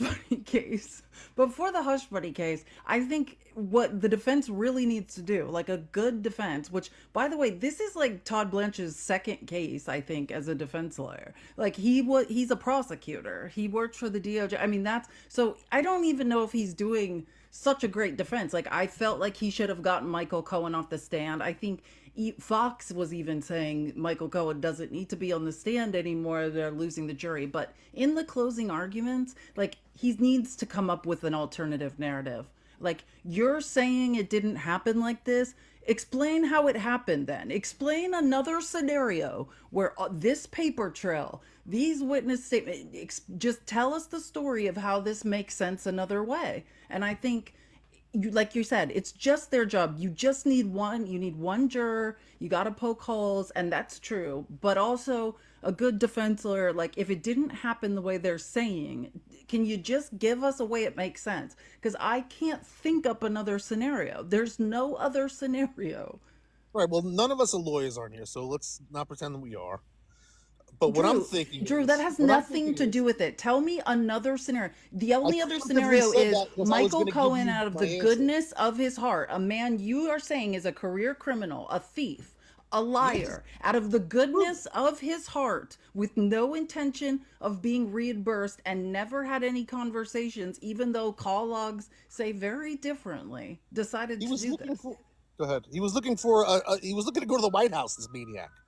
It's Michael Cohen in the White House. That's also, with all due respect, Drew, like nobody confirms that story. That is honestly a narrative that Republicans have come up with.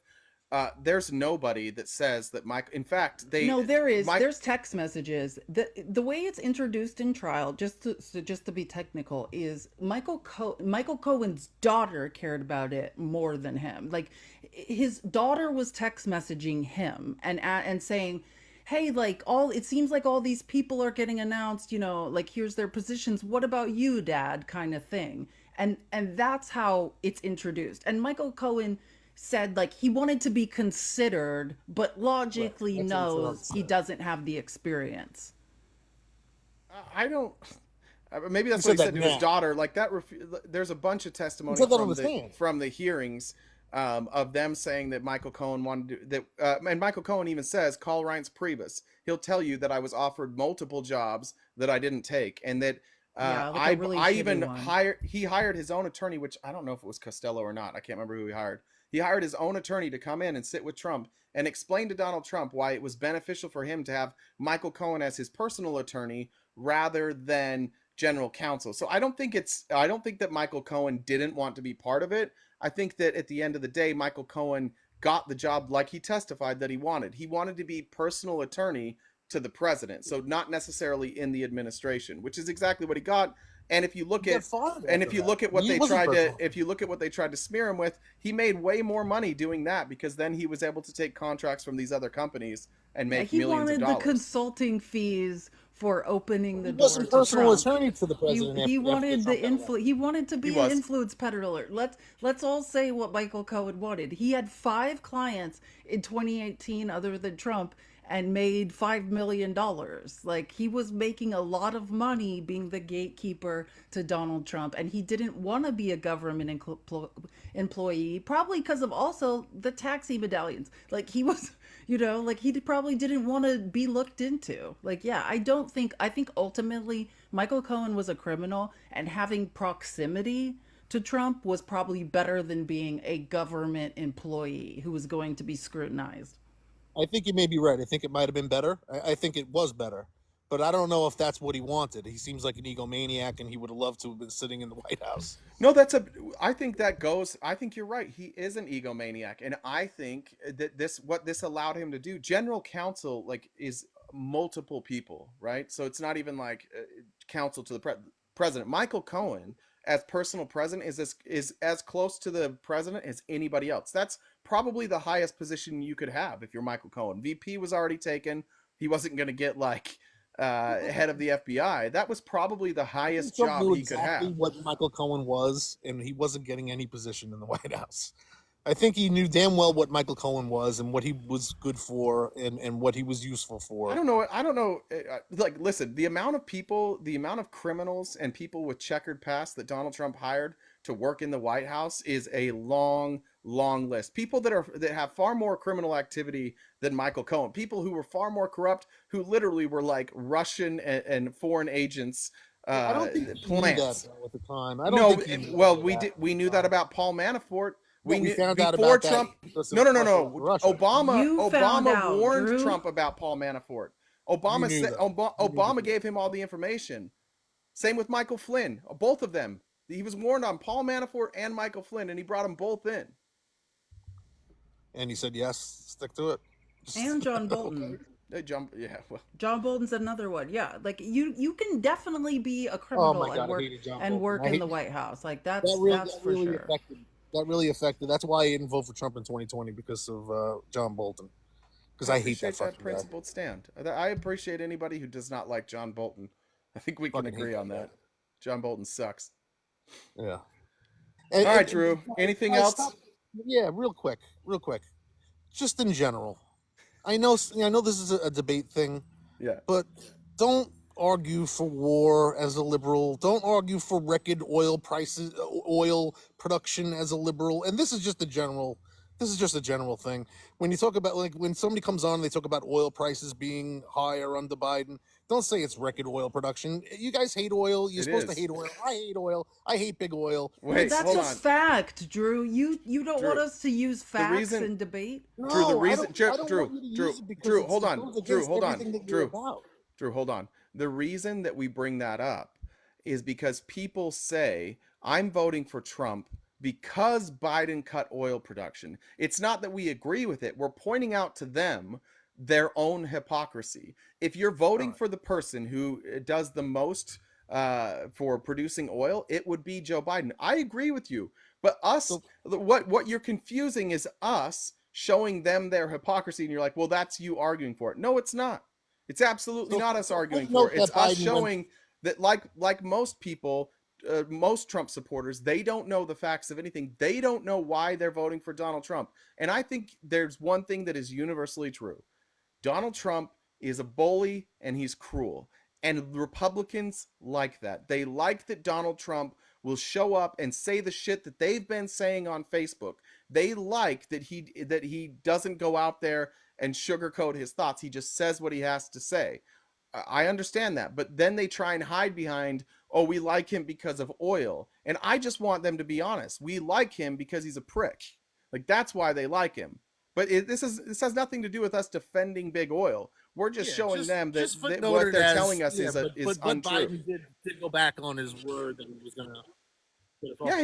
No, it's a fair criticism of Biden. Okay, I get that. I'm critical of him for that. I don't like what Biden has done with oil. I really don't. But I understand coming out of a pandemic where oil prices are rising and it's hurting the average American, and you don't have the infrastructure ready yet to do renewable energy. I do understand then why he had to say, look, we've got to bring these prices down, even at the expense of the environment. I don't love it, but I can at least recognize why he went back on his promise. But we don't have to love it. But Drew, the point is, the reason we argue it and debate is because, but you guys should. If you guys were consistent with your lines of logic and what's important, then you guys should respect what Biden's doing with oil and gas, right? Like, I actually think he's destabilizing our transition to, I think Biden's destabilizing our transition to renewable energy because he's secretly a neoconservative. Like, that's the truth. I'm just pointing out who Biden is. I don't like it, but as Republicans, you guys argue against somebody who is in your camp. It makes no sense. This man is a neoconservative. He props up neoconservative values every day, and then because it's Biden, you're like, nope, we hate this. Like, Drew, point out, Joe Biden has been stopped by the courts multiple times trying to do some of the same stuff Trump did on the border. The courts have stood in his way. He's tried to do unconstitutional things at the border to secure the border. He is pro-Israel. He's as pro-Israel as they come. He is pro-oil. Like, despite his rhetoric, he's been a pro-oil president. The stuff you guys claim that you care about, he's better than Trump. By percentage, more people are sent back to whatever country they came from under Joe Biden than Donald Trump, by percentage. So he's better at the stuff you brag about Trump being good at, but yet you hate him and you call him a communist and a socialist and a liberal. He's not a liberal. He's a neocon. And fortunately for us liberals, yes, he does. He's pro-life. What you guys definitely don't not even know who this man is. I said he's definitely not a liberal. Yeah, he's definitely not a liberal. But the thing is, Drew, is like he aligns with what you want. He really does. But you just have been told that the Democrat Party doesn't. But he's aligning with you. I don't know how you explain that our country is the only country until last quarter that had a positive GDP post-COVID. Our country has recovered faster than anybody else. We have record unemployment. The stock market is at record highs. All of those things are not necessarily indicative of the idea that our economy is perfect. But we've done better than everybody else, and we've done so largely using like conservative lines. He's been a conservative president. Did he raise taxes? No. Do we want him to raise taxes? Hell yeah. No, but he hasn't done that. He has done, he's left everything in place. Left the tariffs. He just put on more tariffs on China. He is Trump. If you really looked policy for policy, every day that goes by, Biden shows more and more that he's a Republican. Like, Biden. I've had conversations with you guys a million times. The policy, I align more with lefty policies than anything. But for Trump doesn't make any sense. Make it make sense. It's a cult of personality. No, because he is the monkey wrench in the system that is corrupt, and it's and inadvertent to him and to everybody else. It's showing the corruption. And not only that, there's been no corruption exposed except for his administration. And not only that, but Drew, he has exposed no corruption but his own. Who has come you down? Guys don't want him held accountable for his own corruption. Who got brought down because of Trump outside of his own people? No, they haven't gotten brought down. You're right. Exactly. So again, Drew, make it make sense. You like it because he exposed the corruption, but all of the corruption was his people that he brought. It's like bringing the bowl into the china shop, and you're like, oh, I'm here to prove that these dishes are breakable. And you're like, yeah, you brought in the bowl. The bowl kicked him. So when Trump went down from when Trump went down the escalator, you guys stop it. Don't vehemently do that, hated Drew. it. Don't. No, be better than that. Don't Don't do do the that. The escalator. golden Was it because escalator. of the Bertha thing? Was it you guys still can't get No, over look, the Bertha thing? Was that what it was? honestly, like I did. So when I went to that junior what it college was? first, and one of my classes, my final research paper was on Trump, and it was on Trump because at the time I watched Apprentice, and like people don't remember this, but Donald Trump was not seen as like the good guy on The Apprentice. He was a villain. People tuned in to watch The Apprentice to hate watch, right? It wasn't because they loved Trump. And so I already knew what kind of person Trump was. But you guys all, even just the part of you We all saying knew, coming though. down the escalator, that's not when it happened. In fact, most people turned on Trump. Like the times when he started Bertha getting thing. the most pushback was when he lied about Obama being born in this country, and then he called Right, John the Bertha thing. and then he said John McCain wasn't a war hero, and then he made up a bunch of stories about people that he was running against in the GOP, and then you had the Access Hollywood tape, and then you had Stormy Daniels, and then you had multiple impeachments, and then he left office and he committed all these crimes, Then which a he's dealing with journalist now. was chopped into pieces. You guys keep acting like there's no reason to, from the time he walked down that escalator, to not like him. Before he came down that escalator, you already should have known he was a liar, that he would lie about the election, that he was an election denier, that he was an election interference conspiracy theorist, that he was just a regular conspiracy theorist. If you were watching him at all, I worked on the Romney campaign. They could only take him certain places, because he kept fucking things up for Mitt Romney with all of his conspiracy theories. And when Mitt Romney conceded, Donald Trump came out the next day, and this is where the hatred started. He was like, that was weak. This election was stolen. Everybody knows that Mitt Romney is weak.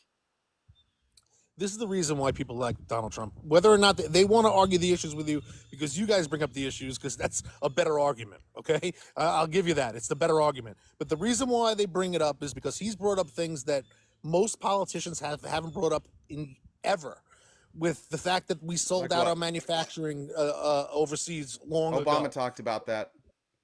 And he didn't do anything about it. Biden did. Yeah, he did. What did he do? Sure he did. We had manufacturing jobs coming back, and we have more manufacturing jobs coming back now than we did under the Trump administration. The CHIPS Act was Remember Foxconn? You were- Ask the people of Wisconsin if they You were an Obama guy. You don't know? You don't know that Obama talked about this? You don't know that every president has talked about this? Yeah, they talk about it, but they don't do anything about it. Trump didn't do anything either. You said he's the first one that brought it up. He's not. And then he Well, he also brought it didn't up do and- anything about it. We lost didn't he jobs. Remember Harley Davidson? They went to Mexico. Yeah, didn't he threaten? What was it? I think it was an air conditioning manufacturer. What was the name of it? Yeah, I What was forget what they were called. Yeah, he threatened them. told them? It was. I forgot what it was, but he told them Carrier. if they decide to move out. Right. You know, Thank you on that, again. Drew. I'm not justifying. I'm not saying that it's right. I'm saying that the people were hearing things that they felt like they haven't heard in a long time, especially because- people but- in those areas. But Drew, I think you, You were know, that- told. where I think you were manufacturing is told gone. that. That's the problem. Donald Trump says things like this, and this is the genius of his marketing. Donald Trump says this all the time. Nobody was ever talking about manufacturing until me. No, everybody was. Everybody talked about it. You just are lying and saying you were the first person. Remember when he was like, nobody's ever talked about removing the lines around the states, and Marco Rubio was making fun of him because it was like a Mitt Romney plan, and everybody on stage was talking about removing the lines. He's like, nobody talked about it until I came. Well, that's not true. Donald Trump just lied to you, and you all think he was the first person that said that. The problem was Well, for some with reason most it people resonated is that it most was him. people don't pay attention, and from day one, Donald Trump lied to you guys, and you all just bought it. And For whatever reason, it resonated better with him. It created nearly a decade of Donald Trump lies that aren't true, but you guys believed him. And he did a great job. He marketed the shit out of himself. Unfortunately, those lies have caught up to him, which is why he's losing elections. It's why he lost in 2020. And it's why mostly- Democrats are let me beating finish. Republicans when they put up MAGA representatives all the time. Why don't you care, And Drew, that he mostly- said, I'll run Republican, because they'll believe anything. They're idiots. I'm not a Point. Republican. No, but why? But you will why believe don't anything. you? Why? I want the whole but system you're to a go Trump down. voter. He's talking I about want the you, whole system to Drew. go down. You're the guy up here defending him. You're the mark. It doesn't matter if you're a I'm registered defending Republican. the case. I'm arguing the case because I enjoy arguing. I enjoy arguing. I That's the reason enjoy why I come arguing up with here. you too, by the way. Obviously, you see. Drew, I enjoy arguing with Yeah, you. but it's not the validity of Donald Trump as a president. That's really not the reason why I come up here and argue. I come up here and argue on specific It's things. a disease. All of you Long Island folks contracted at an early age. I know. I should have been from Long Island. Another big thing is I could have fixed him. He's the antithesis of the woke. Hold on. Oh, Jesus. I think I'm gonna die. Antithesis of the woke. Drew, Someone's been reading Word of the Day. Of the far left woke. He is. He's the exact opposite of what people hate. Drew, here's the thing about you, Drew. You have a lot of empathy. I can feel your empathy. You are, I think, fundamentally a person that knows right from wrong and genuinely cares about people. And because of that, Drew, you're going to end up woke. Like, once you see it, you can't unsee it, right? Just because you have empathy and you care about people. It's just right now you don't like it. It's an uncomfortable feeling. You feel you're being held accountable for things that you don't feel you're doing wrong and you feel misunderstood, but you're going to end up on our side because of you're reasonably intelligent and you are oozing empathy. All right, so I'll agree with that, but I don't think I'm going to end up on the left. Yeah, I don't think I'm going to end up being woke. I'm just not, because I don't think I need to Drew, be woke. No, but that's empathetic. that's a mischaracterization. All it means is once you understand how our systems, and it's not just our systems in the United States, but Western civilization has been built on white supremacy and patriarchy, and you see how it's not about people, it's about being raised in systems which basically grow inherent racism. Like you have, I'm very aware of. And once you can see it and not to be annoyed by it, but truly accept it as real, you just can't unsee it. That's all it means. But look, this is what it is. I've seen it firsthand. I've had these conversations before. I've literally seen the difference in being a white American and being a black American. I've seen it. I've seen it in action. I'm aware of it, and I think it's wrong. And I've argued against my friends that are cops about it all the time. But it doesn't mean that I'm gonna go fully woke over it and change my vernacular just to appease the left. You're not you don't, Drew, just treat people with respect, and it's no big deal. You're already changing. Maybe I'll be it's fine. You're a different person since I first met you. You just hate the idea of it. Yeah, Drew, you can still I'll be a politically incorrect woke person. How's that? Yeah, if you want to do the main thing that I think sometimes we don't understand. I think that's where I'm at. Hold on, Drew. Everybody, almost everybody, when in groups of certain people, might tell jokes that are off color. Now, that doesn't mean they have to be race. That doesn't mean, like, if people tell jokes that maybe aren't appropriate for the public, but in a certain setting where everybody knows you're joking, people tell those jokes. That's always going to be the case. You're always going to be able to do that. What we're saying is, like, if your jokes are targeted at certain people, and especially if those people are a big minority, then there's a power imbalance that goes along with that, and then that's when it's harmful. That's all, like, being woke is understanding your circumstances, understanding who you're talking to. You probably wouldn't make a joke about someone's grandma getting run over by a reindeer if somebody's grandma had just gotten run over by a reindeer, right? You'd probably save that joke for when they weren't around. Now, did you mean it with that intent? No, but you're sensitive to the people that surround you, and that's the main point. Like, the anti-woke movement is just mostly people saying, hey, we want to still be able to say racist things and not get in trouble for it. See, without being called tokenized, and I see your point. Look, I do see your point. I get your point. But what I'm saying is, and not to tokenize people, because that's immediately what you guys do. Say I'm tokenizing. But like I've told you before, I'm in a program. There's gay people, there's trans people, and guess what? And everything, in every form of life. And guess what? We all joke about each other in a funny way. No, Drew, I agree. And nobody's upset about it. Nobody gets mad. They know it's in good fun. They know it's kind-hearted. They know it's, Drew, and nobody gets angry. I think there should be more of that. No, Drew, I agree with that. But what you're talking about is a friend group, right? Like, there are members of my family that are gay, and they'll make like the most absurd and like vulgar gay jokes. I agree, but again, it's more about like when that happens. We're not saying that people can't have, like, I like watching roasts. You know who? Right. None of those comedians talk like that outside of a roast. Never. Why And can they outside talk the like roast, that they in a wouldn't say roast? that. Because during a roast, it's expected, right? Everybody knows that it's a joke. That's the point. But right? Don Is that Rickles, it, if Don Rickles but came woke, up today, but he the wouldn't be able woke, to do his but act. the anti-woke movement seems to think, hey, if I can say something in private, I should be able to say it in society and nobody should care. It's just not true. That's not the case a with lot of these anything. comedians are grandfathered in. Tell me that Don Rickles will be able to have his act if he just came on the scene today. No, but that times change. That's the same with everything. Tell me, it's funny because it is kind-hearted. They always ended it. Tell me Willie Nelson would have been popular now. He wouldn't have. Right? Like times change, things change. It was there were probably a lot of jokes about slavery when there were slaves that wouldn't be appropriate now. Like times change, comedy changes. What you can make fun of changes. It's always evolved that way. But there's always a certain segment of the population, and truth, like, this is just me. This is not true. This is just my opinion. I think people like to be funny, and I think some people aren't that funny, and they repeat jokes that for a limited time are funny, and then that joke stops being funny and they want to keep saying it, but because they don't have any new material. And so they get upset when people are like, you know what, we're in a different time and place now. That's insensitive. It's not really funny anymore. There's enough people here who've been affected by that. We don't joke about it anymore. That's mostly what it is, Drew, is people wanting to hang on to rude jokes that just aren't funny anymore. Sorry, jokes don't last forever. Yeah, but I think there's a clear difference between somebody that's racially motivated in what they say and everybody else. And I agree, but knowing your audience is key.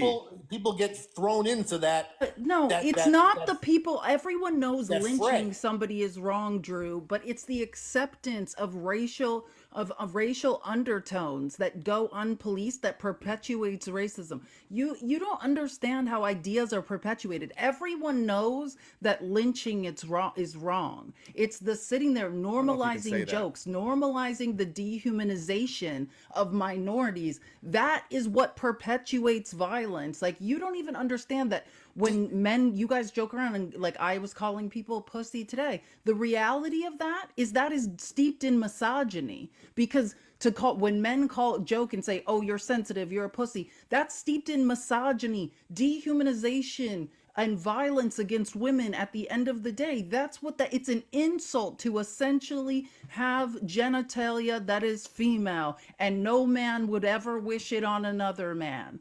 That's what you're saying. You've never been the target of this. You don't understand the dehumanization and the normalization of joking and making it so that there's no respect or equality. It's damaging to minority groups, and it perpetuates violence. What was the problem with what that football player said the other day? What, Chiefs kicker? Wait, yeah, let's talk about that, because this is the victimization. This is the victim mentality and of the right. If you go up and you publicly say something and people don't like it, they are going to criticize you. And essentially what you guys are asking is for us to not criticize. And I'll tell you exactly, and I'll tell you where I had a problem with it. I've got a daughter. If my daughter had gone to that school and got a degree and heard the commencement speaker say to her that no matter what you do in life, like, you are meant to be a mother, nothing will bring you more happiness, forget this degree, like, you can't be at your peak happiness without being a mother. I would have a problem with that, just as somebody who's raising a daughter to believe she can be what she wants. Now, can he say that? Yes. Should he be allowed to say that? Absolutely yes. Are we allowed to criticize it? Yes. But you guys get so upset when we criticize what you say. Just like he's allowed to stand up there and say shit that we don't agree with, we're allowed to disagree with him. Pull up the quote. Well, it was a long speech. Which the part that was controversial. Tell us what part. Do you know? It's everywhere. I'll do it. Do you know what we trust you. Like, just tell us what part you're referring. I still haven't honestly watched it because I know how normal that is at religious institutions. We touched on this a little on Friday, but I went to a Christian high school that like feeds into Christian universities, and that rhetoric is very normal at the school I went to. RTP, are you looking it up? Yeah, so here it is. For the lady, here's the quote. For the ladies present today, first of all, congratulations on an amazing accomplishment. You should be proud of all that you have achieved to this point in your young lives. I want to speak directly to you briefly. First of all, I don't need some kicker Gross. telling See, speaking directly this is to where my you guys daughter. lose me. I don't Let me see what's finish. gross Let about me that. finish. Let me finish. I just think that that's silly, but because I think it is you, the women, who have had the most diabolical lies told to you. Now, what are the lies? How many of you are sitting here now about to cross this stage and are thinking about all the promotions and titles you're going to get in your career? I would argue most of them aren't thinking about titles and promotions. They're thinking about their career. Some of you may go on to lead successful careers in the world, but I would venture to guess that the majority of you are most excited about your marriage and the children you will bring into this world. I can tell you that my beautiful wife, Isabel, would be the first to say her life truly started when she began living her vocation as a wife and as a mother. Again, understand your audience. You are there to speak to people about, like he said, a great accomplishment. And he's then saying, like, the best thing you can do is be a mother. I know some of you care about your jobs, but the best thing you can do is be a mother. And that's coming from me, a man. Well, he was saying that he thinks that they think that the best thing And to I do is think, be a mother. yeah, and It's be a what mother. we say is we don't like that message. We disagree with that message. What's wrong with us disagreeing with that message? Look, when you just read it, I see where he went wrong with it. You know, I get He's it, a but he's a male. He has no I see experience where he with went being a wrong. I see woman where he in went wrong. society and what it takes to succeed. And he's mentioning vocation. Here's the other problem, Drew, that you don't think about. All women are in society is unpaid labor. Our hours of labor is worth nothing, including in childbearing. He says that, oh, being a mother is the most important vocation, then pay us. Then pay us for our pelvis being ripped in half. Pay us hazard pay. Pay us for all of women's labor in society is devalued up until the point of the you guys are trying to sell us our most important job is to be a mother. But oh, by the way, it's worth $0. We will compensate you with $0 for doing it. It's Well, you gotta get a better bullshit, husband. Drew. Man. And I would just say to me, Drew, like I'm raising my daughter to believe that she doesn't just have to be a mother. If she wants to be, great, but I'm raising her to believe that she can be whatever she wants. And what Harrison Butker says about my parenting, the way I'm raising my child, is that these are the most diabolical lies.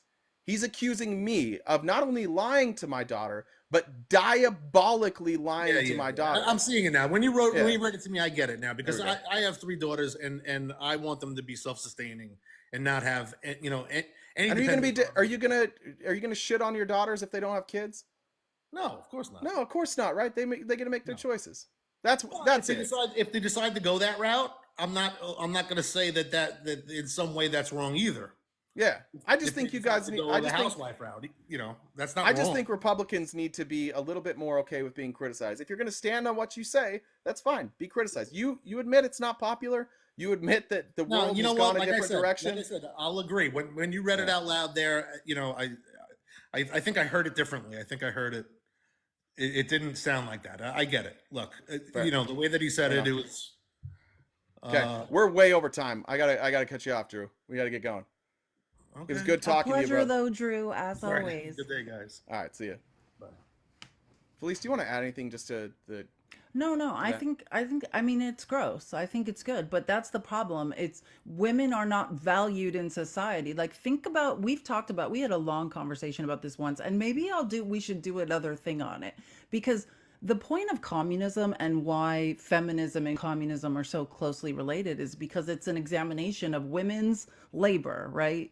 Our billable hours is 0. And think about women's professions over time. Teaching before it was a woman's profession was valued. When women began to become teachers, it was slowly devalued so that it's worth nothing. Women's labor is worth nothing in this society. As long as it continues to be that way, there will be no equality. not only was it devalued, but then it's become like the place where Republicans attack, right? Like the patriarchy does not want things to change. So now they're like, oh, it's woke universities. And what they're really talking about is that people who used to be forced to listen to them aren't forced to listen to them anymore. And when they have a choice whether or not to listen to this patriarchy ideology, they're like, nah, we're out. That sucks. That really fucking sucks. So appreciate it. One last Oh, and thing. finally, Oh, if my only job is to get married and have children, I have served no purpose in this life, and I beg to differ. one last thing just before we leave. Let me make sure Jen doesn't have anything. She just sent those. Our friend Sheila, I don't know if Sheila's here. Sheila and Frodo's their name. Sheila's son was the person who was unalived in that BLM protest.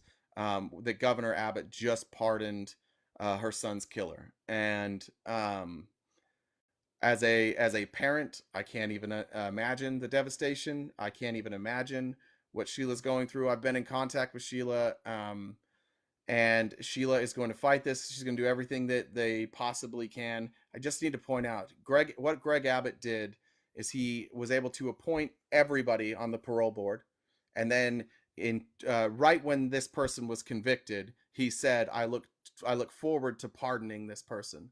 And now this person has been pardoned, despite all the evidence showing that there was no danger to this person. And I don't remember their name, but I also don't want to say their name.